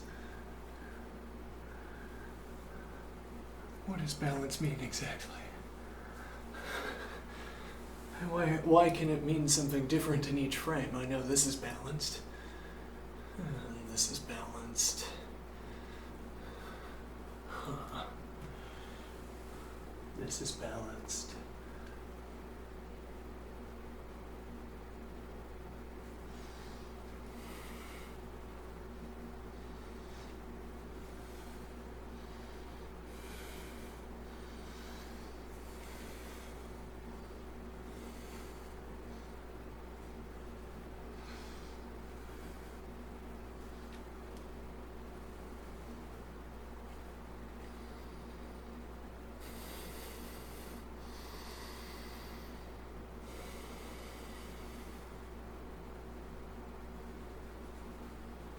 I guess this is commentary in part on the strangeness of negation. I don't know why I insist on commenting on this. The strangeness of negation. You start with this perfectly particular element, and you say negation of this, so it means any other element. Well, I guess you still have the same bit of information. If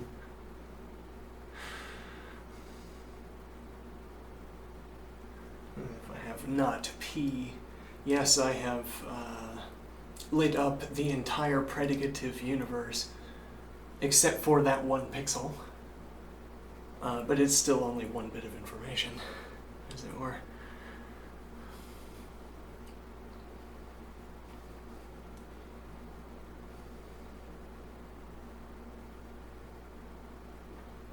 Predicative.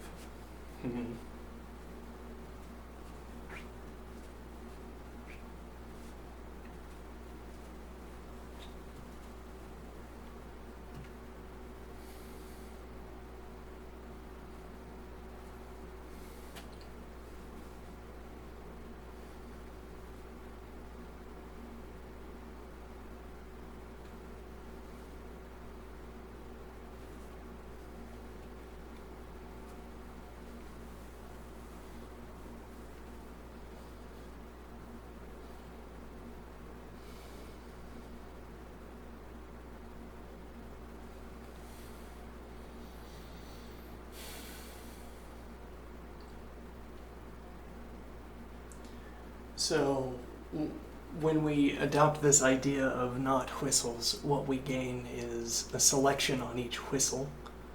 It's not really whistle and not whistle. It's whistle and a group of additional not whistles that are nevertheless satisfactory. So I get to choose out of the whistle and the not whistle.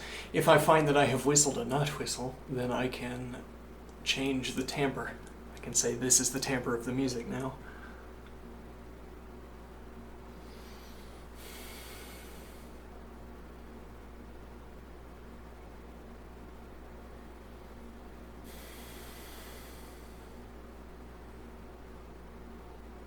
Though then I need to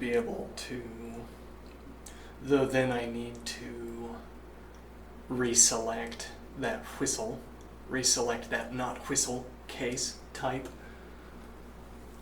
reselect that type of whistle so that I can, well, I at least have the option of encoding the melody into a sequence of that not whistle before moving back into the main whistle or moving to a different not whistle. So I reach I pass through a melody at minimum in the not whistle of this choosing, or back and forth between two if I had to activate some other not whistle to find the one that I had done recently. So I go back a few frames, and I go back 2 frames, let's say, because I'm not fast. I go back 2 frames and there was a not whistle. And now I try to generate the same not whistle. Same pitch, or maybe different pitch.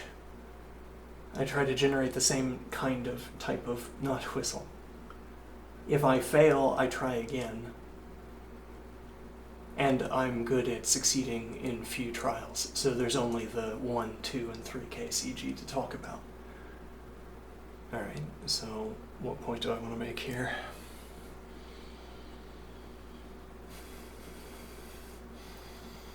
I try to repeat a knot whistle that I whistled earlier. However many knot whistles I had to recruit to find that initial knot whistle, I need to make a melody play out with all of those knot whistles. All of them. Yeah, as a practice. Each knot whistle I have incorporated in order to chase this knot whistle in particular.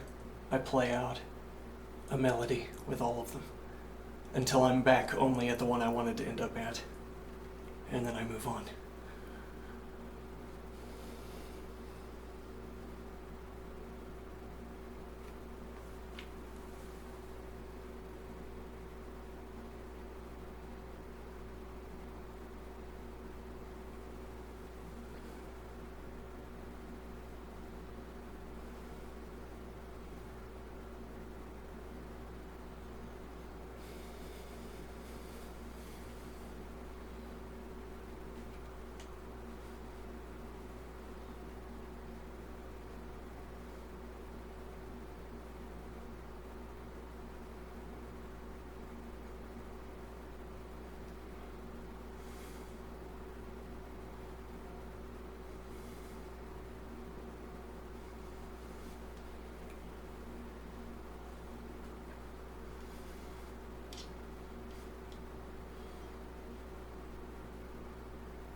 Notably, doing the whistle, doing the thing, as it were.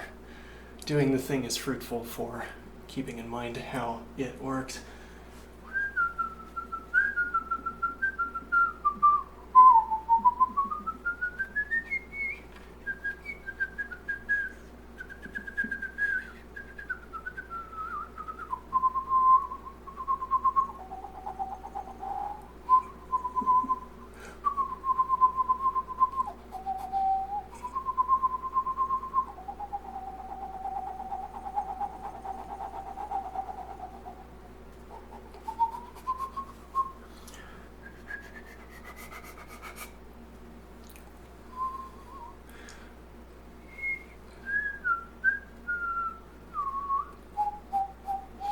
I know what to do.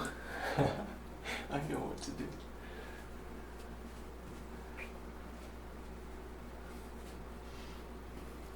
When we distribute negations, we color. When we distribute negations, we color.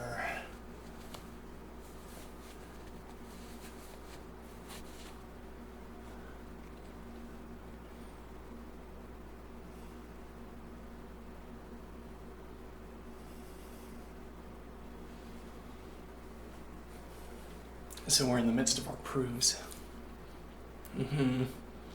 Now the point is, when in this fanciful idea I had for the alternative negation, we were talking about P and Q. If you negate P and Q, negation spreads like negation.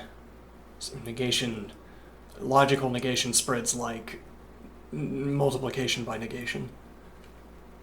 Okay, so not P and Q is not P and not Q. So what are you going to do with the remainder of the rules of logic if you adopt this? Yes, interesting point. It's not clear how logic is going to play out if we only change the negation rule.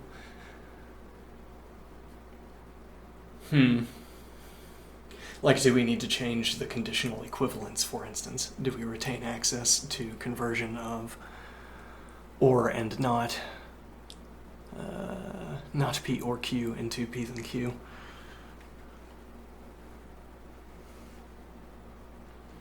And the idea here was that we color our terms, or we attach another symbol we use to track negation behavior.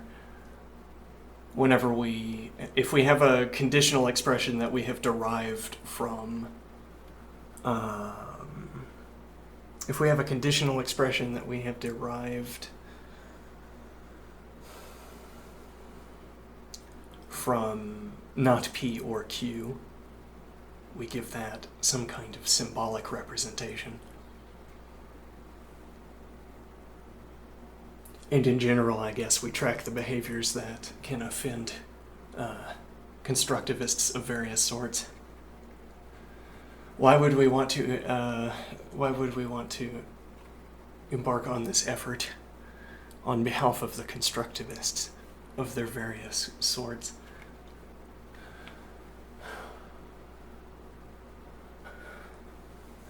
I'm thinking, what type of constructivist you want to be depends on the problem to be solved.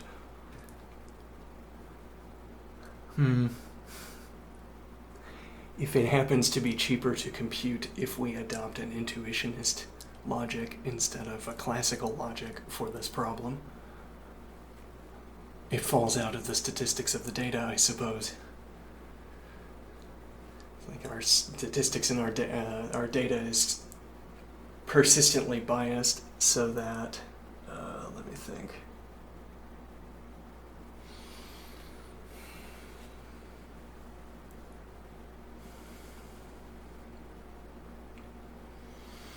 I'm dropping too many ideas.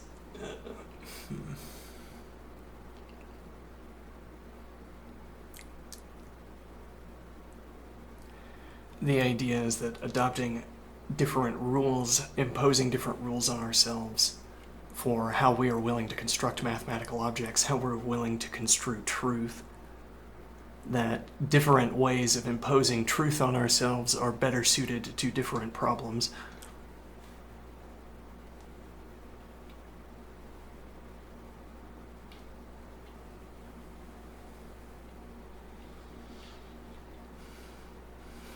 Unless it turned out that the constructivist was the fastest. Or rather, if it turned out that the classical mathematician was fastest for all computability questions, as in there's some rendering of the math in the classical mode that is faster for every problem. Otherwise, there are cases where you would want to adopt a different kind of logic, where and thereby be a different variety of constructivist, I suppose. Okay, so the idea is that we would be tracking matters of interest to the various kinds of constructivists. Like anytime we performed a conditional equivalence, we could save that as a checkpoint. Say, there might be a way of eliminating that conditional equivalence back there. I didn't check. Didn't have to. But if you can find a way, everything up to the next juncture is compliant with all constructivist standards, as it were. And then you clear that hurdle, and then you get all this free work done until you get the next one and say, oh no, I'm too tight of a constructivist for this one. Constructivist, really. We need another workaround for the conditional equivalence. Okay.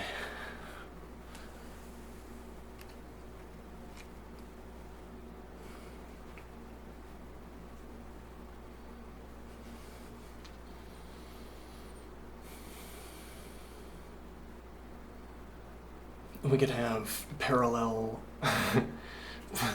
we could have parallel negation stacks.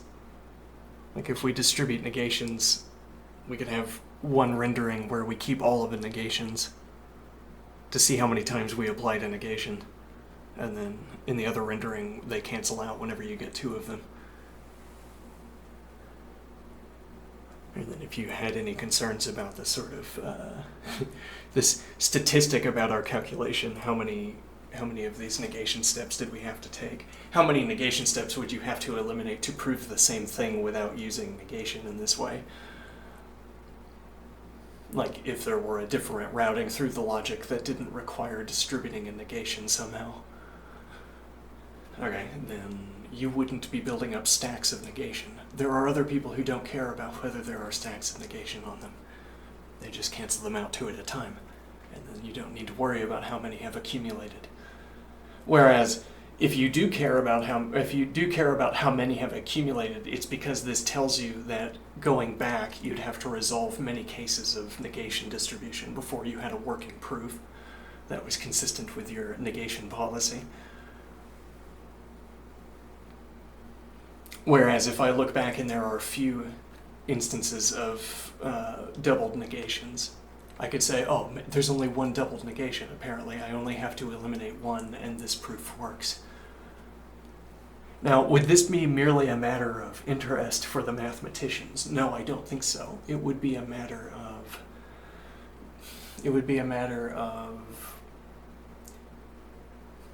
I don't know, the structure of your code.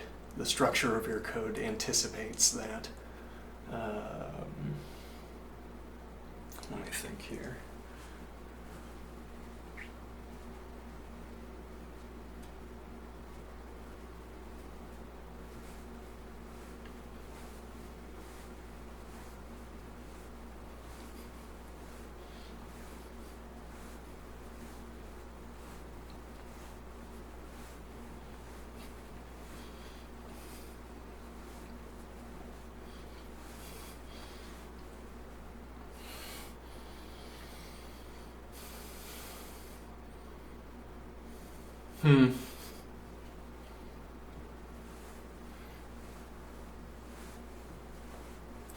The thing is, this would compete with other modes of analysis that we could implement in the same medium.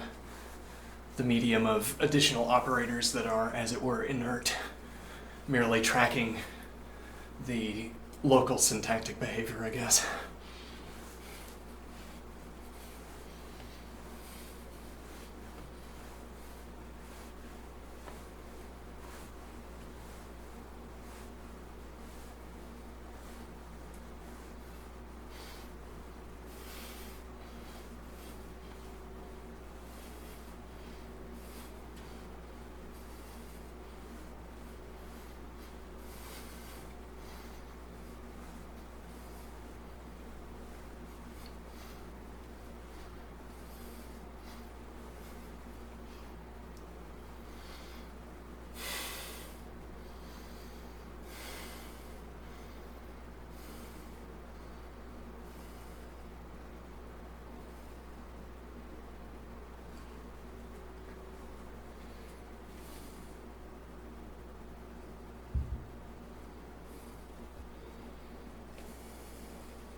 It's interesting how you can store a whistle in your lips.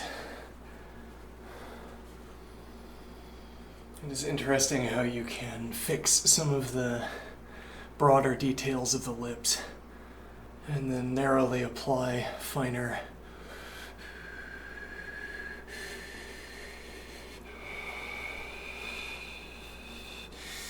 distinctions to the lips, like closing in on some ever more careful arrangement of the mouth.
Mm-hmm.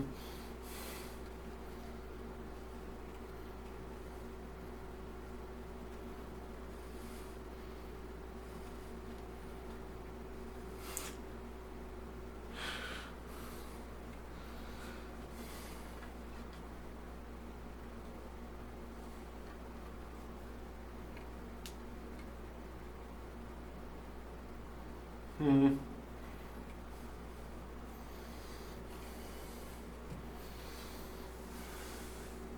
Not as interesting as this.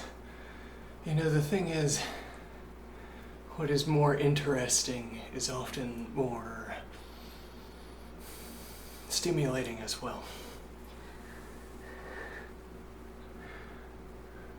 I can get lost in this activity. I can just sort of make my body do this again and again. I can explore the various ways that my upper body could be recruited into stabilizing my stance. The many ways, even the ones that might look dangerous but actually aren't.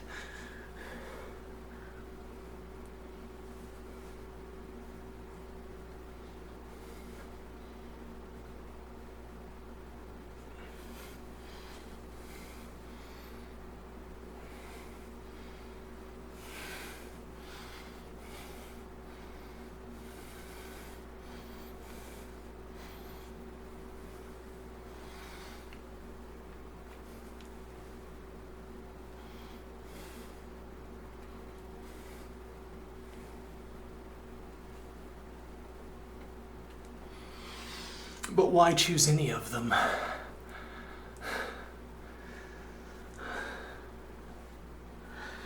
say, I move as the spirit moves me. But why does it move you this way?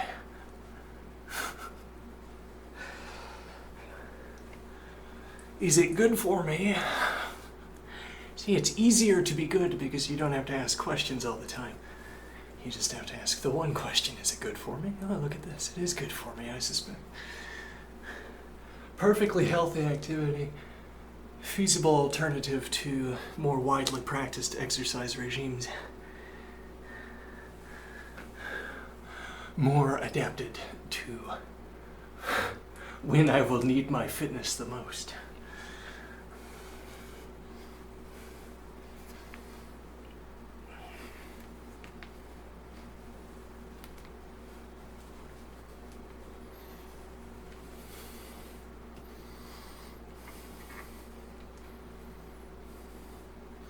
Mm-hmm.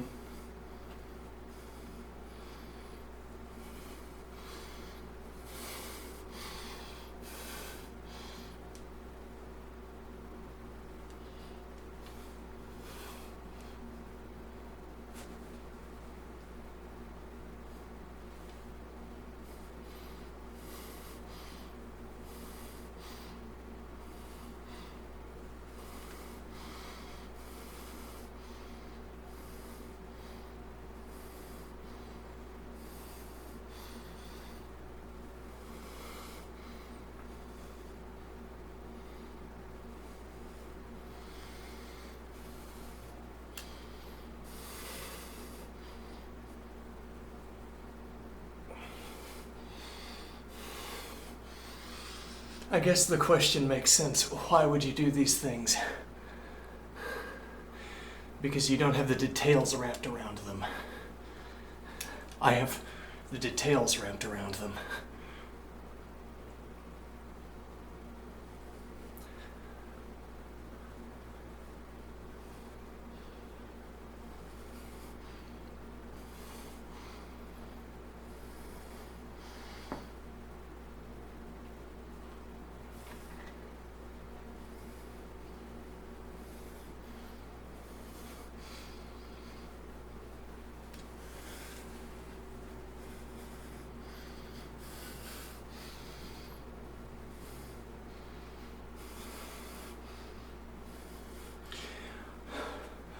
What use do you have for a weight that is so heavy to lift that it will crush your back if you try to take even a single step?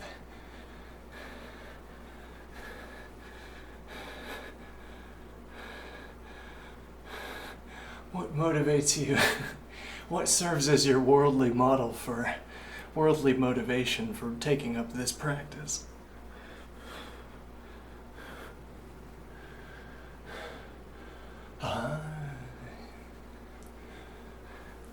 Elevated surfaces.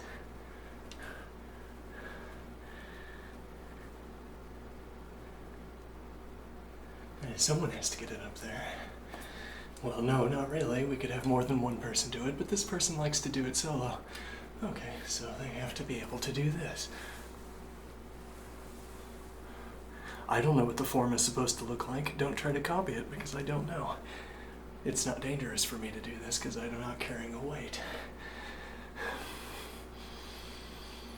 Okay, so you get good at this activity, and then ducking out from underneath it so that you can safely deposit it back on the ground without having moved. Well, and the idea would be elevated blocks,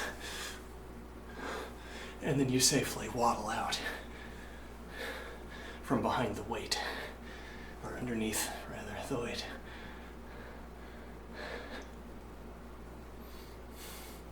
That would be a motivation for doing that. I'd say the broader use. Why the broader use for sticks? Well, if you deviate much from this path, if you deviate much from doing this, you're going to damage yourself. Whereas there's a big window around these activities with the stick.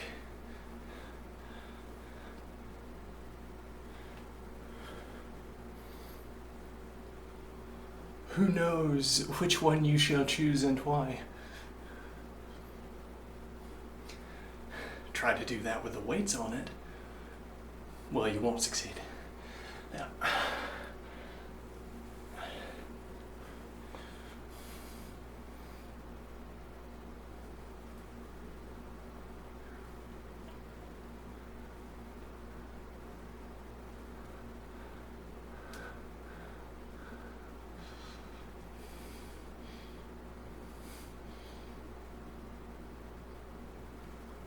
Should have played the flute.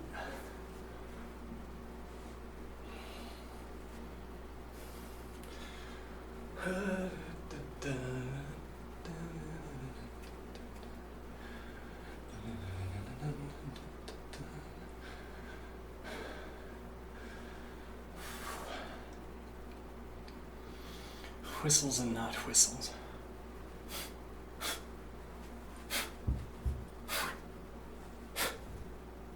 Whistles.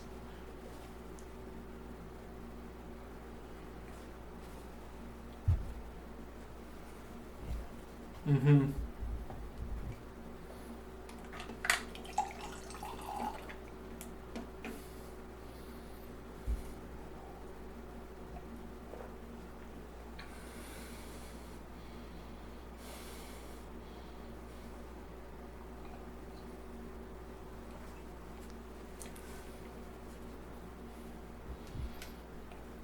I don't make many faces.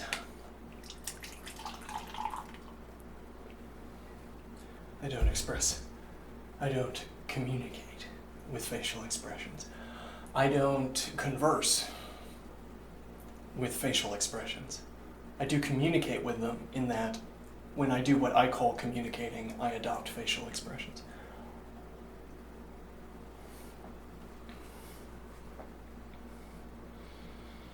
But I don't, for instance, convey disappointment by adopting a disappointed face.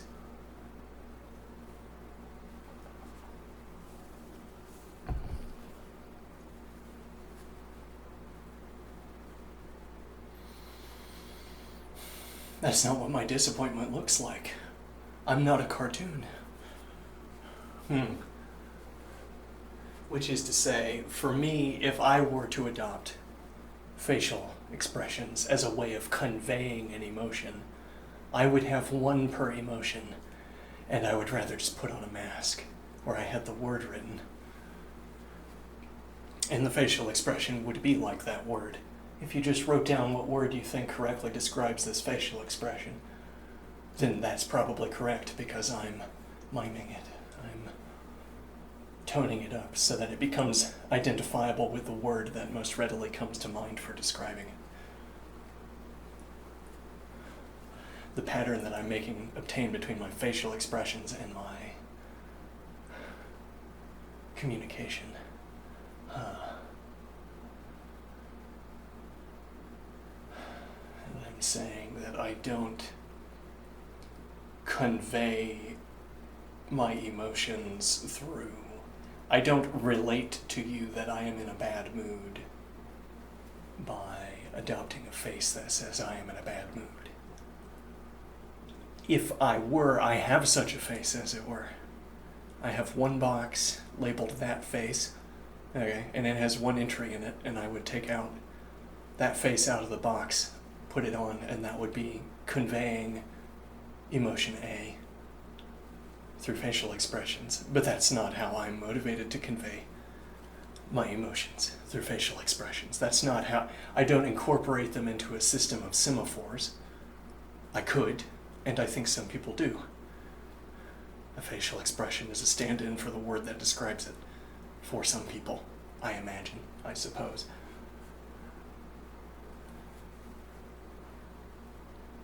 Whereas my face changes. There are patterns in the behavior of my face. They don't correspond to an instantaneous reading concerning my emotional state. I'm not trying, for instance, to smile at you, as might be interpreted as a way of conveying that I'm pleased with our circumstance or that I'm happy or some such. That's not how I convey that I'm pleased with my circumstance or happy. It's not through smiling. I might smile, but that's not how I convey it. It's not how facial expressions are incorporated into my emotional affect.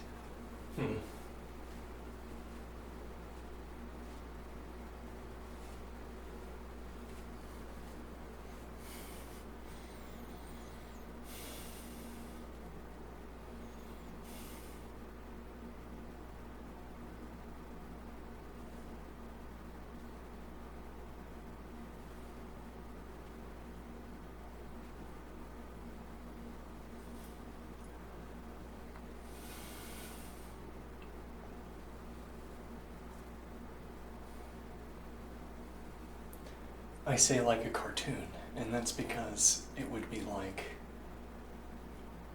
two-dimensional areas filled with one color, like in a cartoon. Except that instead of a surface being filled in with one color, it's a play with only one mask.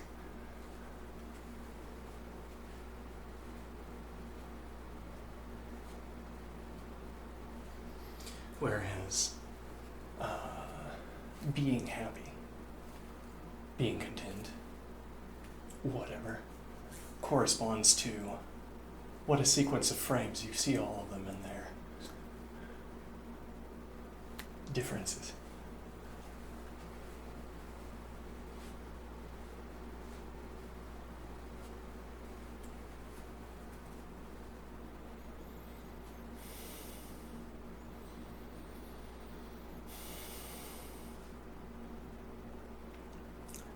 Why wouldn't you convey your feelings with facial expressions?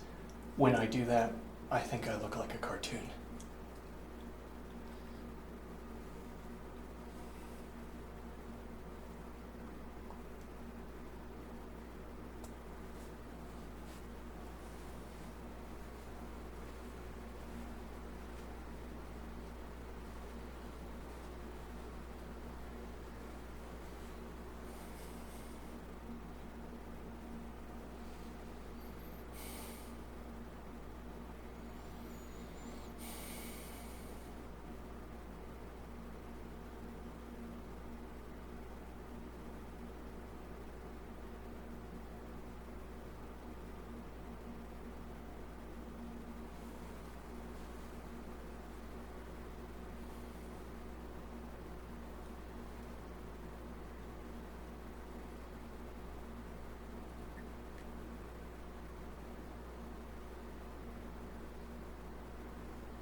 In retrospect, you know what I needed?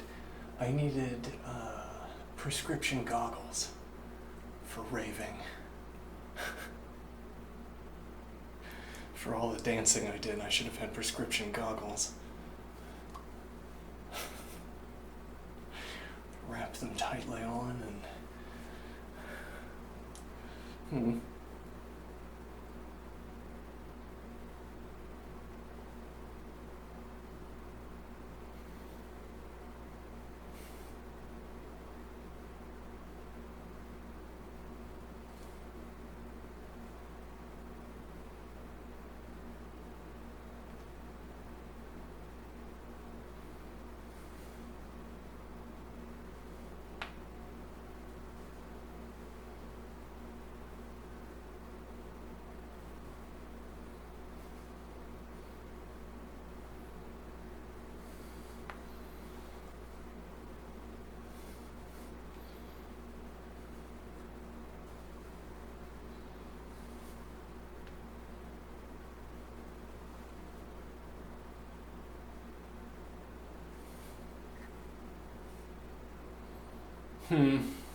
It's easier to be fanciful sometimes than to be practical. In the future, yeah, we make mock-ups of procedures. Okay, so instead of carrying data, our procedures carry code-related data. We work on a predicate system. You're either case A or case B, like if there's an if statement, for instance. Each object that we pass around is tagged with all of its caseness. Okay, and that caseness maps how data could pass through the other function. So, as it were, each element, each argument is now a list instead of an individual, and you track characteristics of the procedure as it passes through the same process. Well, a similar process, I suppose, not the same process.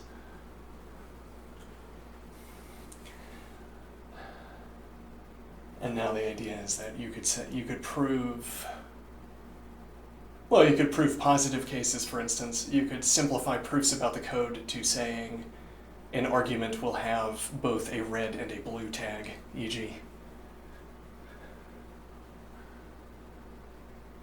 An element will have all three of green and blue and red, etc.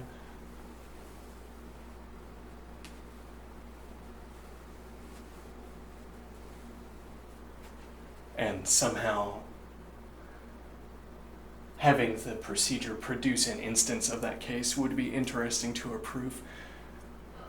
You say, it is possible for an element to obtain this configuration, and the fact that it's possible allows me some kind of convenience.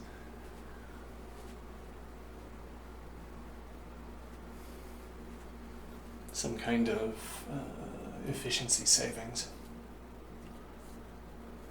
I think here.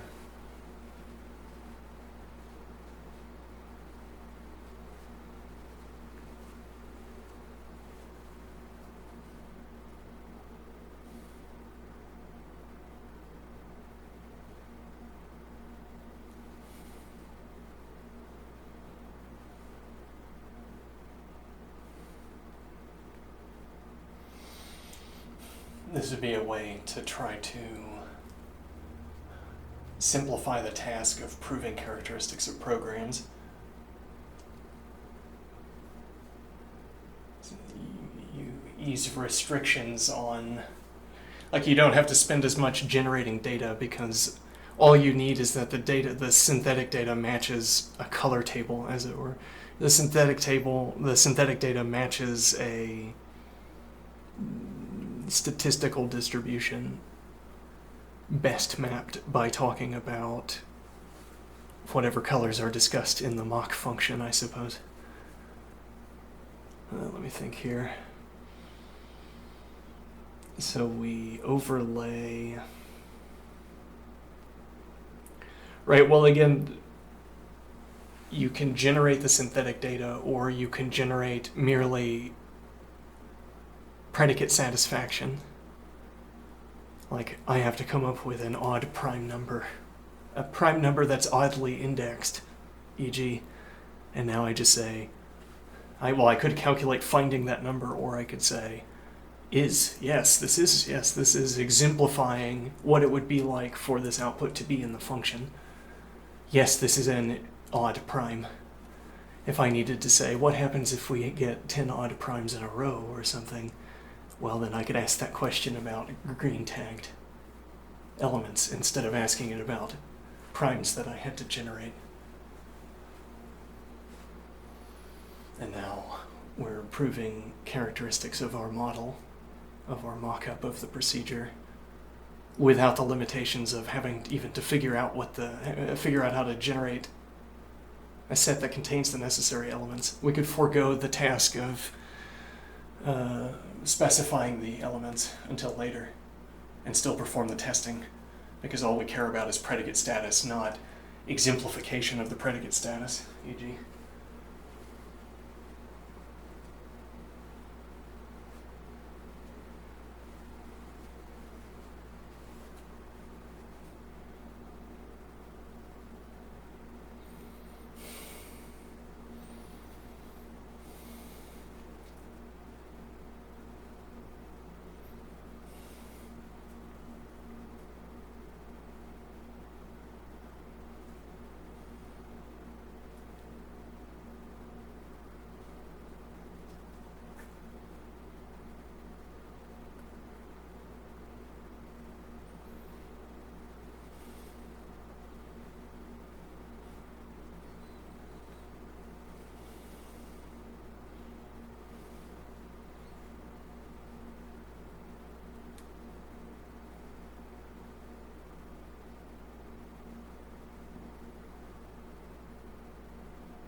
Interesting.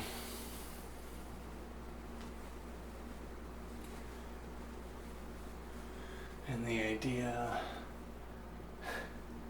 is to give myself justification for thinking about efficiency markets. Oh, how exciting of an idea.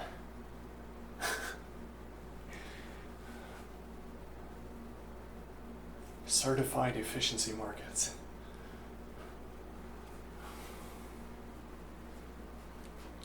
Could the dream be real, Chad?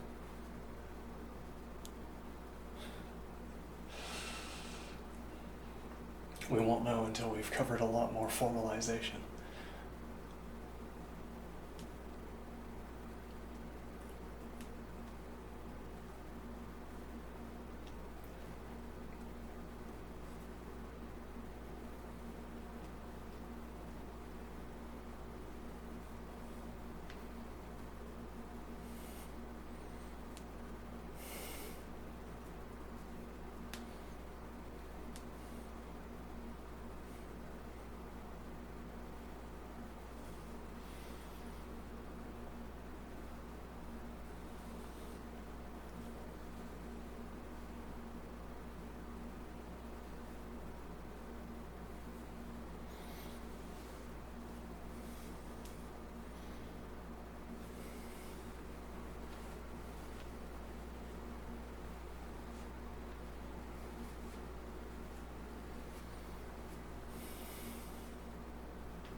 This is a little bit like mixing in aluminum with all the garbage. And even maybe glass at some point. What do I mean? Copper, steel. We intermix these materials into the otherwise homogeneous landfill. Homogeneous by dint of being worthless. As opposed to the metals that all have some value. Now, a piece of metal is either red or black. It's red if it is not worth extracting. It's green, it's black rather. It's black if... let me think. A piece of material is black if, under the condition that every other instance of that material were worth the same, then it would be If every other valuable object in the landfill were in the same price range as the given object, then you would find it profitable to harvest the valuable objects out of the landfill. That's not a good way of setting that up, but the idea is to differentiate objects in the landfill on the basis of their value. They light up different colors based on their prices, but we have to fix it to something. There's some threshold value for each object, where if the object is over a value, we want to recolor it. But how do we recolor it? I mean, what is the boundary between the first color and then the other color? Pricing seems like a rife field for such objects, for such relations. If, for instance, aluminum was, if you had to clean aluminum, if it was often worth cleaning, if it was only ever worth harvesting if you intended to clean, like if you were going to use a method, you're going to use some method that harvests the aluminum from the landfill. Okay, you gather the aluminum from the landfill, and then you run it through the process, and now you have saleable aluminum in some form, some pre-designated packaged form. Okay, hold on.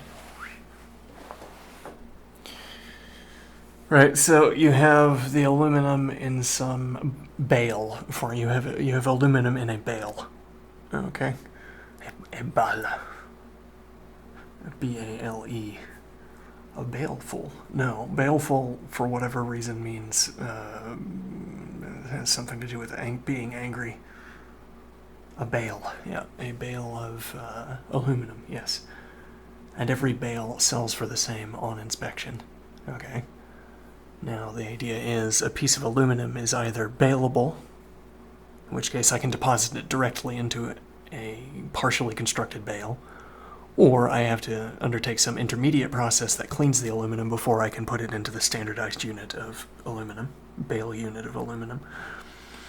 Now, so I look at each piece of aluminum and it's at a given value according to how much intermediate process I'd have to undertake before I could deliver the piece of aluminum into a bale. Okay, now, so I look at every object that I am willing to sell out of a landfill. This is going to be restricted to metals, e.g. glass, maybe plastic later. Glass already being an edge case. Maybe you don't collect it.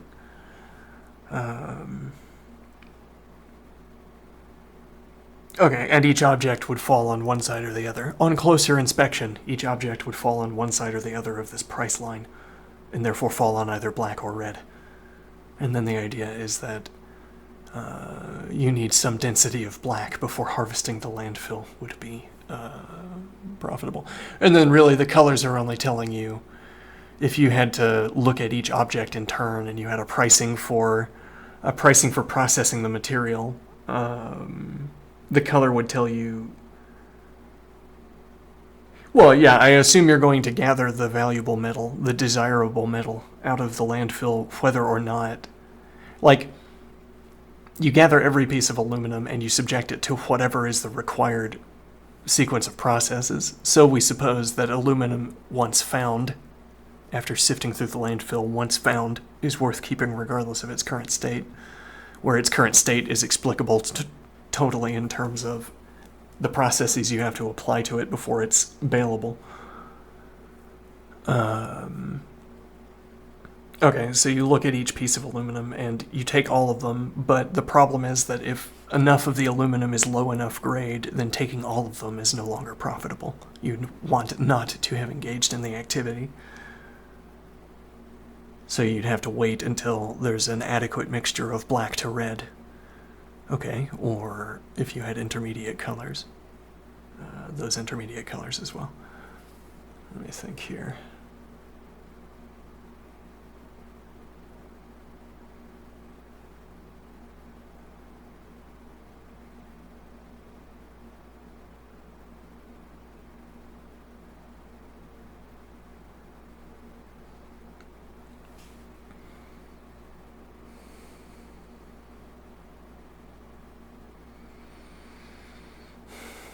Why did we want to differentiate objects on the basis of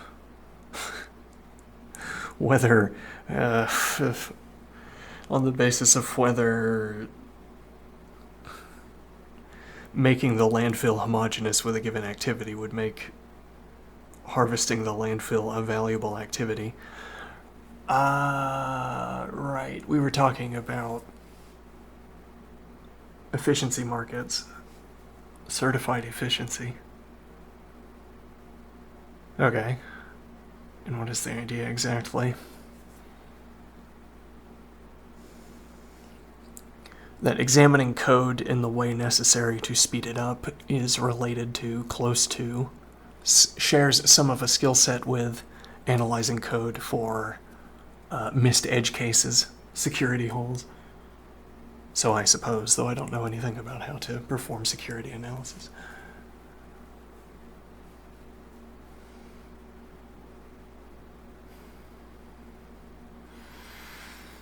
And what is the idea here?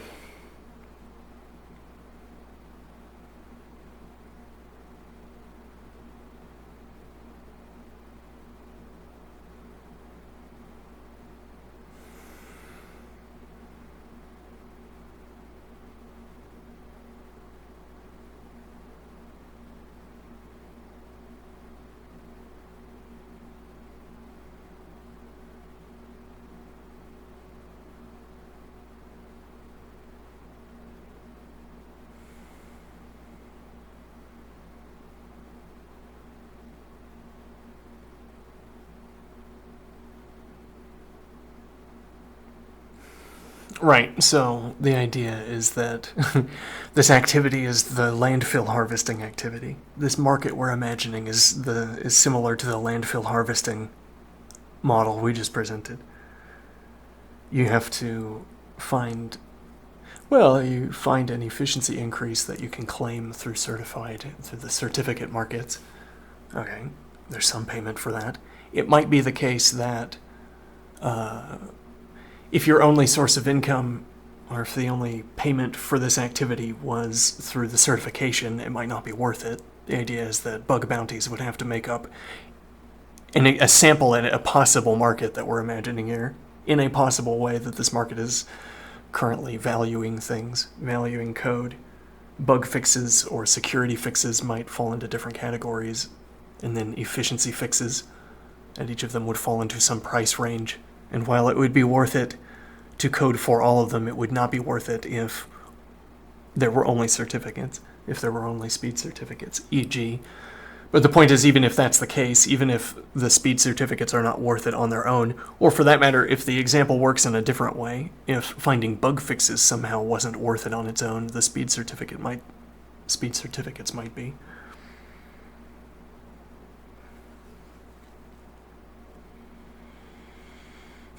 Or, maybe more to the point, the activity as a whole is closer to profitability. At the margin, this activity moves closer to profitability.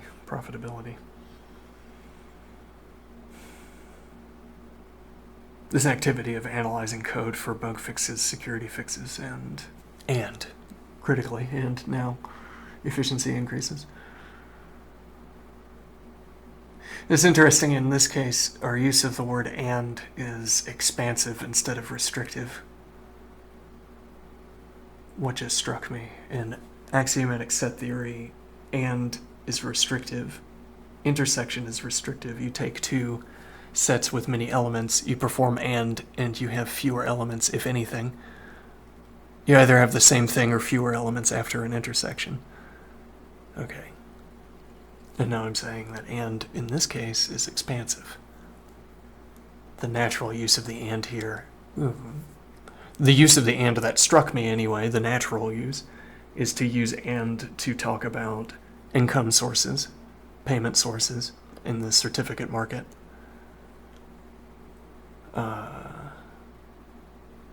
Certified bug fix. We identify an edge case that your code doesn't handle, and the intermediary, the proof assistant, says, yep, the bug exists. We're not going to show you the solution. You have to pay for it. Or even, You make small parts of code bases closed source.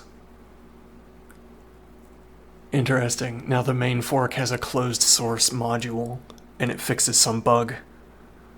And you can either also pay for the certificate or or come up with your own solution. We would have alerted you to the fact that it's worth claiming a certificate for this collection of code. But okay, you would have to find it yourself, or you could pay us since we already found it.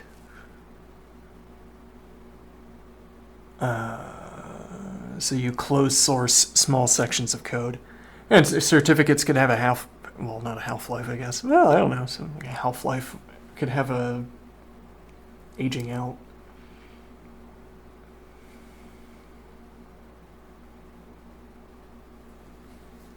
Or you go purely by labor and you say, we spent a bunch of time. Anybody else would have to spend the same amount of time we did. We already spent the time. Now try to find someone else who is willing to spend the time and accept less payment.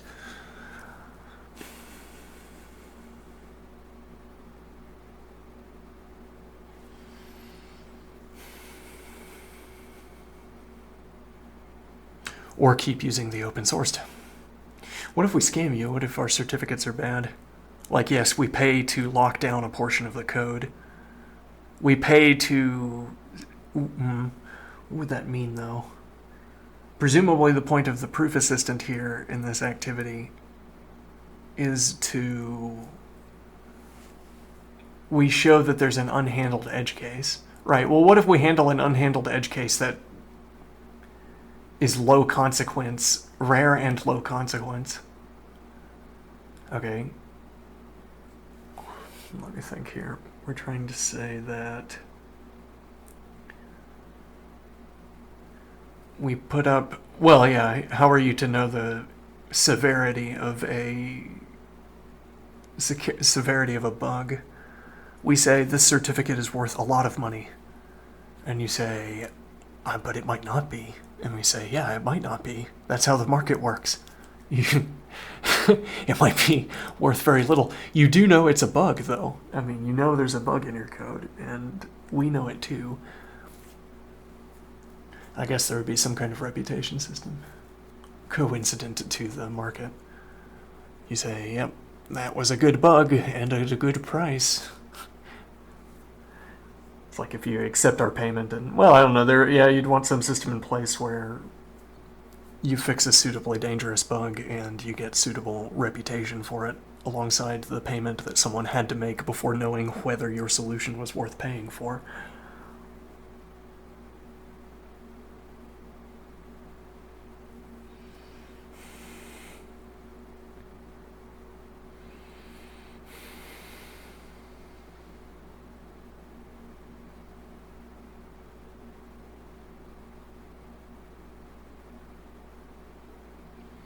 To know whether your solution was worth paying for. Right, well, an established name in the certificate market comes by and says, we found a bug and it's worth this much money. You can trust us. Everyone else says you can. And then you trust us and everybody's all nods and smiles at the end. Another successful non-betrayal of trust. Wonderful.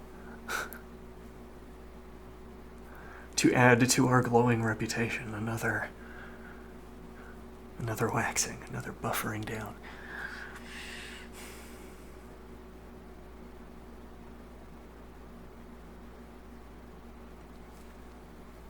And then high reputation organizations could farm out bug fixes. They could say, we will have our own private market interaction where we both get to look at your code and then we judge whether it's worth it. You'd have a secondary reputation market. How reliable does this reputation firm, rather, does this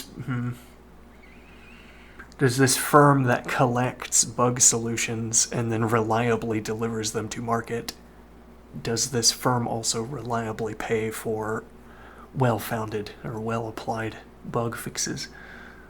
a site reputation market, so you could know those firms to which you should be selling your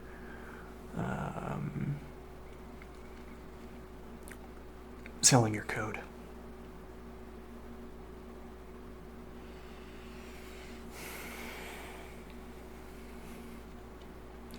Well, and what we're trying to establish is a system where, as closely as possible, if I can save you 50 cents in electricity savings over the course of the year, then you will pay me upwards of 49 cents for it. Because you don't care about the code. I mean, you should be willing to save the 1 cent, unless you... I guess we could try to conceive of code bases as a kind of natural resource, as it were, where, yes, you do all the work of fixing the bug, and... let me think here. We're trying to say we offer a bug fix, we offer an efficiency certificate, okay? And we say the efficiency savings will be worth 1 cent more than the price of this certificate. And you say, sounds like free money to me, and you accept the penny, and then we get the greater part of it. Yeah, though actually I think there's a problem with that idea. There's a problem with that model that's lurking here. And what is it?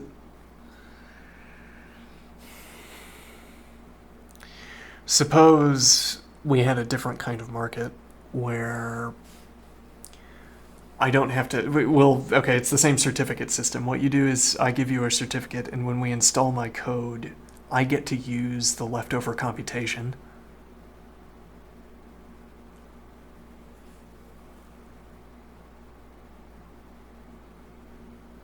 Interesting. I get to use the leftover computation, and the point is that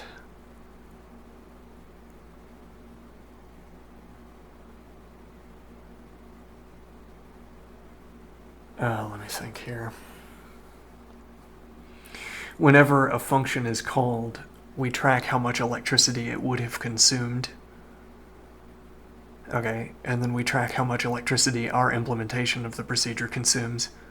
And we perform a computation certifiably with the difference.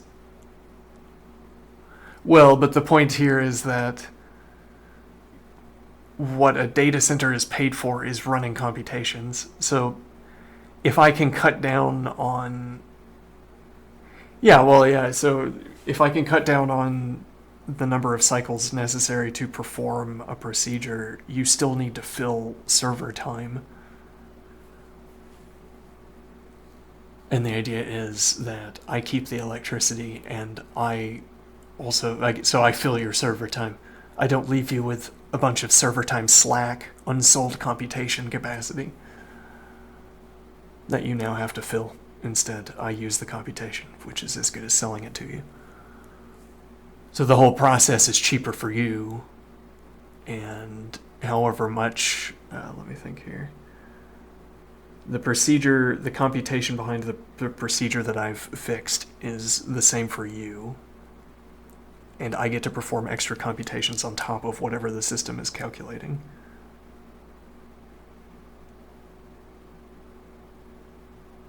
I could use that computation to gather statistics about the code that I've fixed.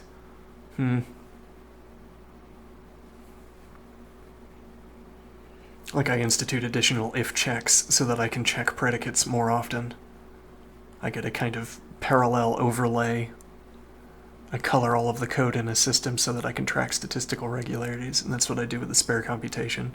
And this allows me to find finer tunings that reap more efficiency savings that let me build more computation. And then the idea is we're getting really good at figuring out how to use computation, I suppose.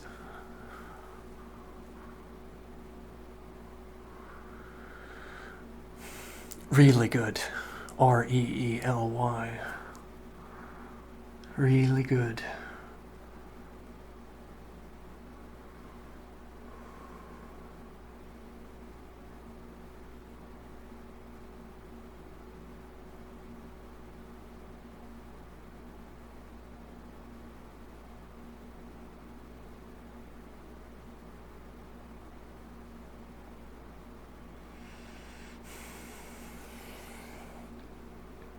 Well, one way or the other, we end up monetizing efficiency certificates as we're imagining it. Yes, well, this could be like a video game. This could be a story you could tell. Well, yeah, it's like it's like you could make a simulator based on this idea. Somebody made a simulator for coding, but it has completely incorrect ideas about how how coding is monetized. It depicts a parallel world where coding is monetized in a different manner.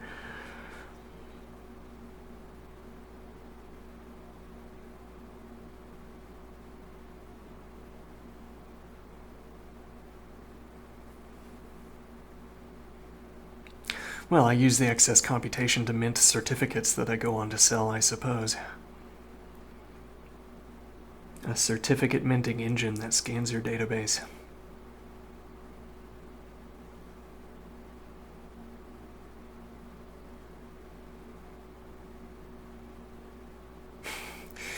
Payment through percentage control over a data center. An interesting idea, yeah. The idea of data center bonds, as it were. If you're a regular user of computation, I think we've had this idea before. Where there would be some organization that's merely a steward of data centers. They keep them running. I don't know how much information, how much access they'd have to the data in question. Maybe total access, so they'd have to be highly trusted, or lesser access, so they didn't have to be as trusted. So with some degree of trust, you buy out or by some means obtain percentage ownership over a data center. It becomes like a currency. You grant compute capacity in a data center.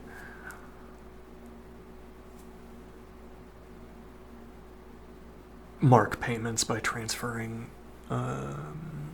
in an orderly fashion computation supercomputer clusters from ownership of one hand to orderly transfer of supercomputing resources between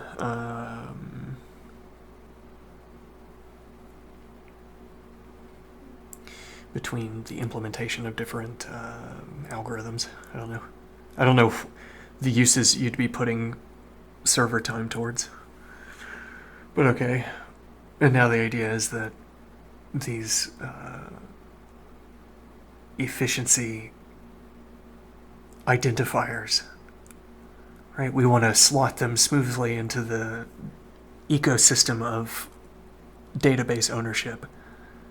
The idea is that when the system mints these efficiency certificates and makes money by it, well, makes ownership over computing resources by it. Okay, and then the idea would be that we say the certificate mint has freed up however many kilowatts on average, however many kilowatt hours per year, and therefore has a claim on that amount of computation. Okay. And the idea...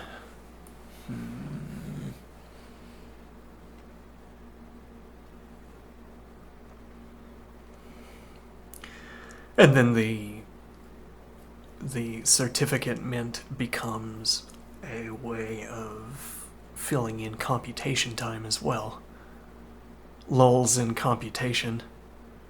Neither of the major holders of the data center have a use for those computers, for that compute time.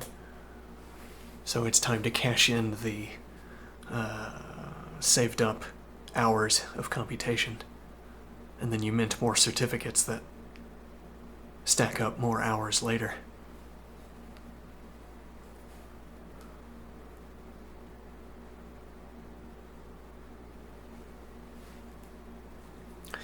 And then over time, all of the code gets speed certificates. And maybe coincidentally also security certificates and bug certificates. Well, there wouldn't... I guess there wouldn't be bug certificates, would there? Well, and if there were... Well, why would there be certificates at all? I mean, why wouldn't you just rewrite the code Like, why do you retain an overlay of their certificates? Well, we're keeping the code. Well, okay. I guess the point would be that you own the code, though. I mean, I know how to make it. I guess I would be devaluing. Well, hold on, let me think here. Yeah, so we could lock down the code so that no one can see it until someone has to see it or until some condition is met. So I imagine we could do this. We lock down the code, only the people who wrote the code get to see it, or we could have different certificates where we sell you the... Yeah, but again, we wrote the code, so we could always copy and paste it. Unless this were a system where we could remain ignorant to code we had written, but then it wouldn't be we as people who are coding this, it would be a formal system, where the formal system could be formally ignorant concerning the code it had written. And then you could sell code, keep it obscured, and even the coder wouldn't know what it was.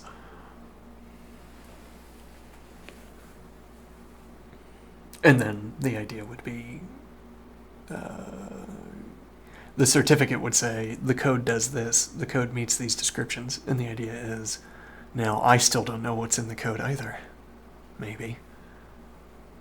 But if you have a problem, and if you have a problem that this black box of code solves, you can buy it off of me. And now I'll be in the lurch again, but this is actually a cheap fix for me.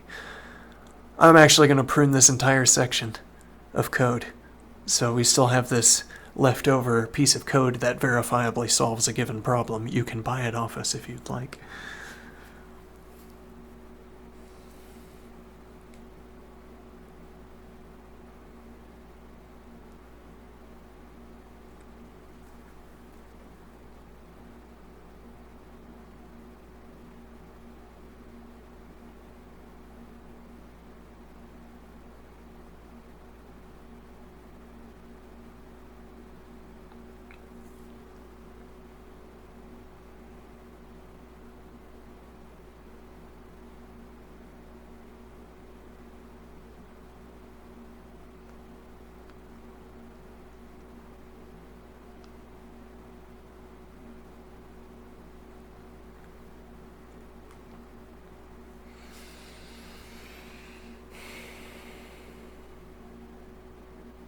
So this would be a case where the parallel certificate system would stick to the code to verify that opaque code does what the certificate says it does to keep a saleable good.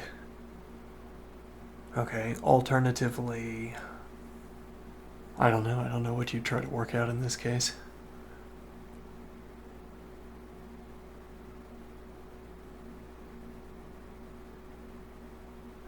Well, what if I say the code immediately goes public? I only claim whatever build-up there is up to this point. What do I mean? Some half-baked lesson by a professor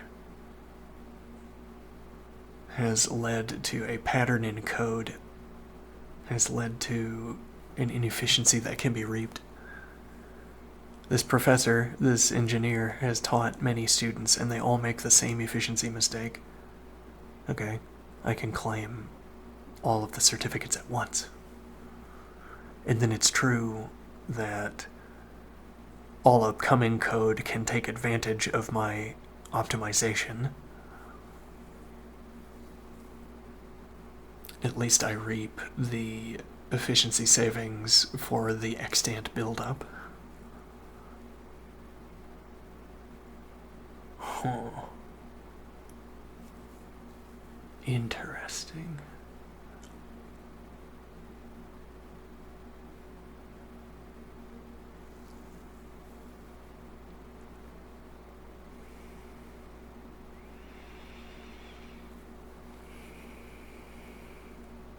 Well, but actually, that's a, yeah, okay, interesting point. How do you...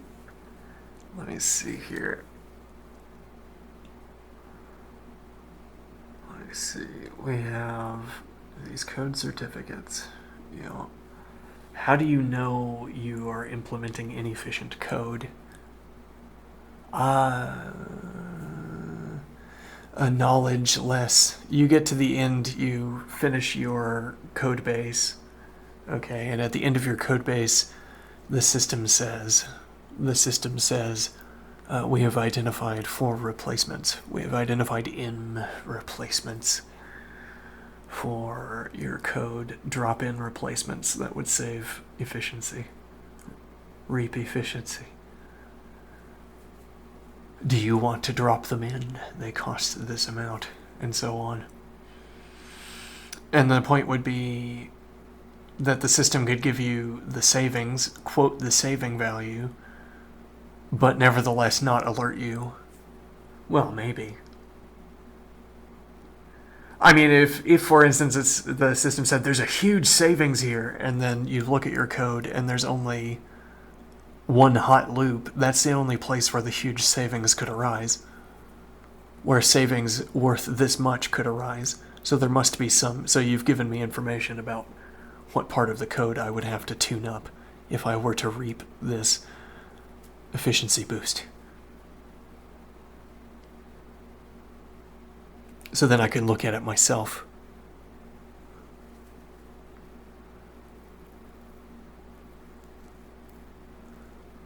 Not clear how you get around to that problem. But okay, the idea is that a little bit of trust goes a long way. Yeah. Because I mean, people are in fact interested in having efficient code. Though if they have to hand over the computation, like if they still have to if they have to hand over the computation resources, or they still have to devote the computation resources to instantiating your network, your certificate mint, then it makes no difference to them, right? Well, I guess the idea would be you get your code work done faster, and then you don't have to wait around for the extra time.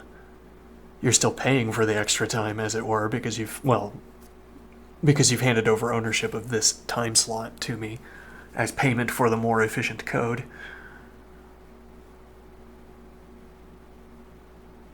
Right, but then so we end up condensing the customer's computations all into a tight window, so that they get, if nothing else, they get some amount of savings. Any amount should motivate them to opt in. So we imagine any amount of savings in efficiency should motivate them to opt in. But the point is that also they get faster results for their computation, because all of it gets smooshed into the first part of each block of time, and then the remainder of the block is our computation.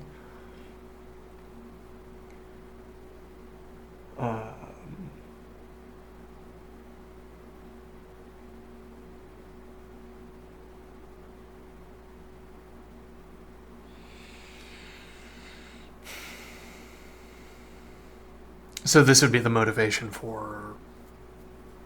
Well, you wouldn't be paying anything. Like, you wouldn't need to initiate a payment. You would just continue to pay what you were already going to pay. But your computation is faster. Or you pay less than what you were going to pay, which doesn't bother us because it's still free computation on our end. And then you have monetary savings in addition to the rate of computation. Okay.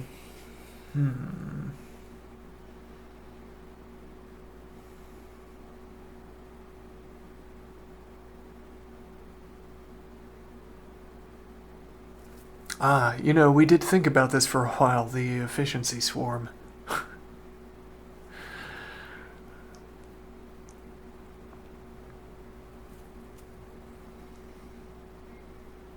Learned models that peruse open databases and anonymously announce that they have identified savings. Won't anyone participate in this?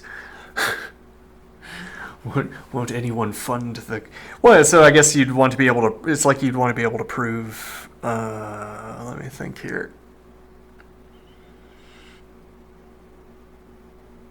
So to extend the market a little bit further, the idea here is that if you could prove that expenditure of computation has a chance to result in a savings, so I say, if I perform this computation on this structure, and the computation turns out one way instead of the other, then we can reap an efficiency savings that pays for the investment into this computation.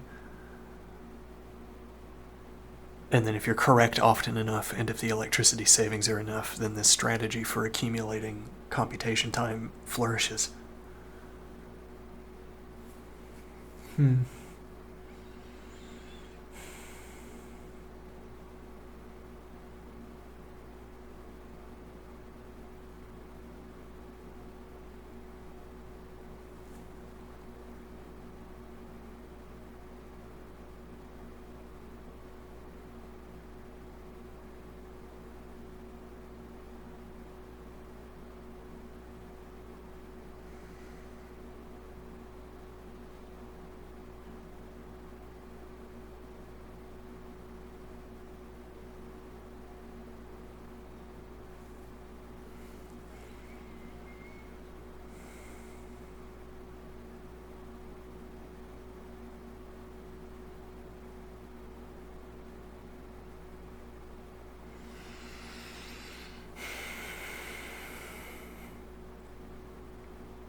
Now, why would I think that a theorem prover is relevant for this activity?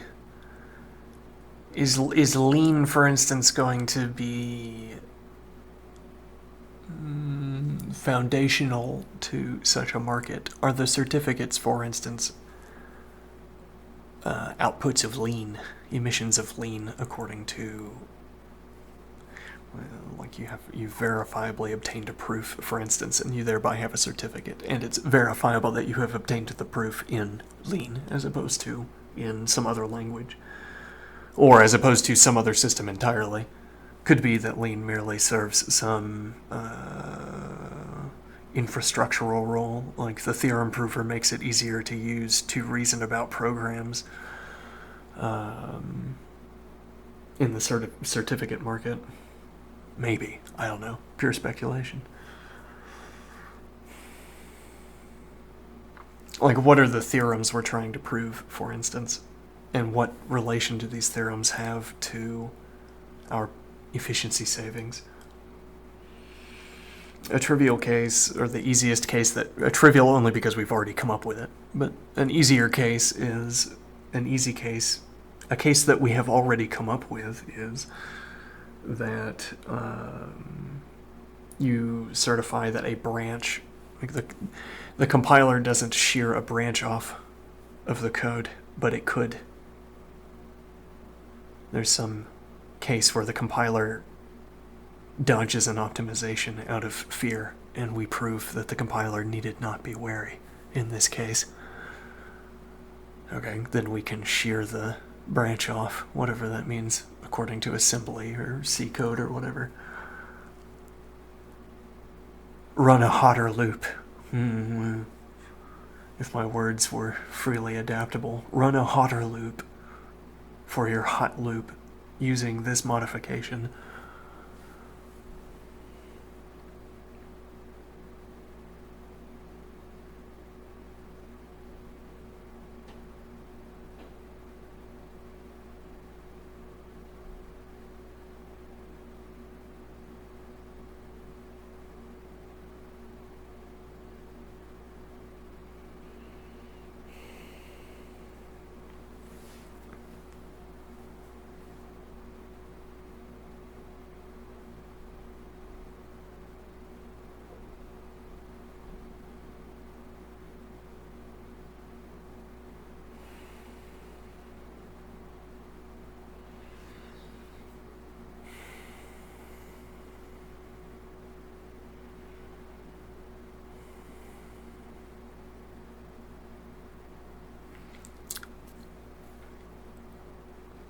Well, yes, okay, again, the idea, not to make this point that we've discussed, there's a fear that there's a lot of bad model code or ill-advised vibe-coded projects that might become load-bearing. Unexpectedly, one of these bad instances of code found its way into the foundations. What a problem. Okay, well, we can sweeten the deal. What do I mean? Well, it's like that program to try to transpile everything into a safe language. Okay, this doesn't accomplish that, no, but it incentivizes such a transition. If, for instance, you needed to examine code to find out, does this justify the conversion to another language? Do we use this code enough to justify re-rendering it in a safer language, for instance? Okay, well, you could take that analysis time and double up its value, as it were. Well, not double up, because we don't know the relative values, but at any rate, you make it more valuable, on average, to be analyzing tracts of code.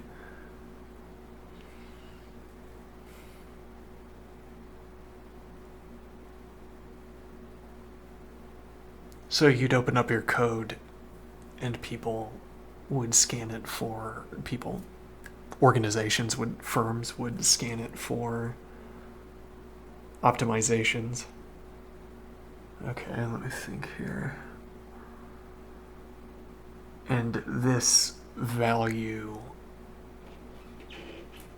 getting paid, as it were, for the opportunity to fix my bad code.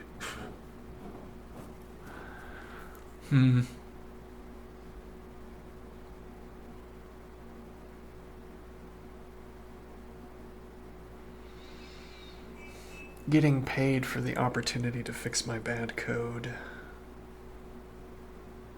Right, at the same time that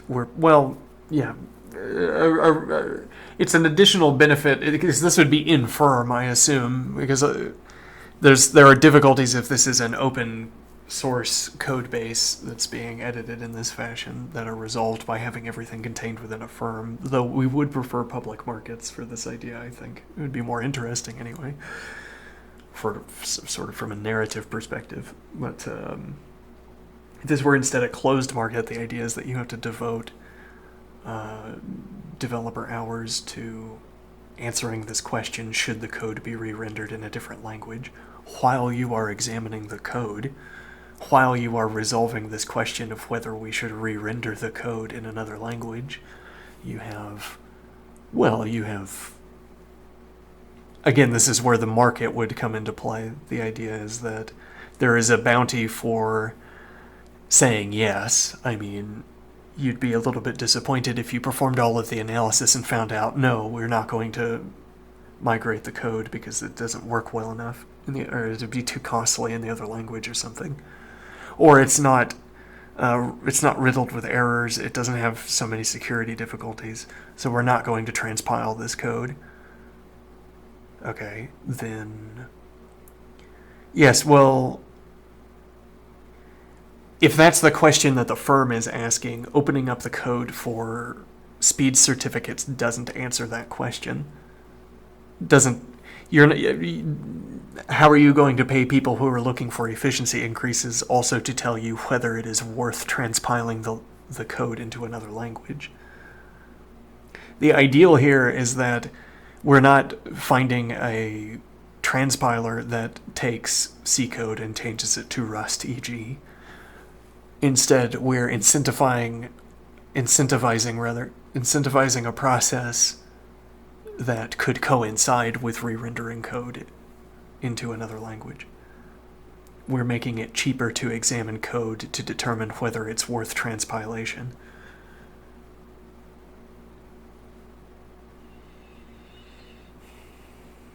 Like sewing aluminum into the landfills.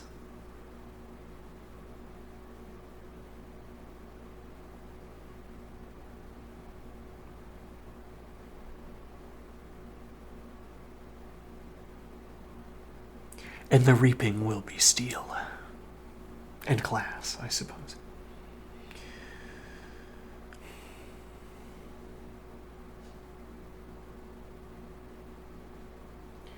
Alright, well, I'm going to call it.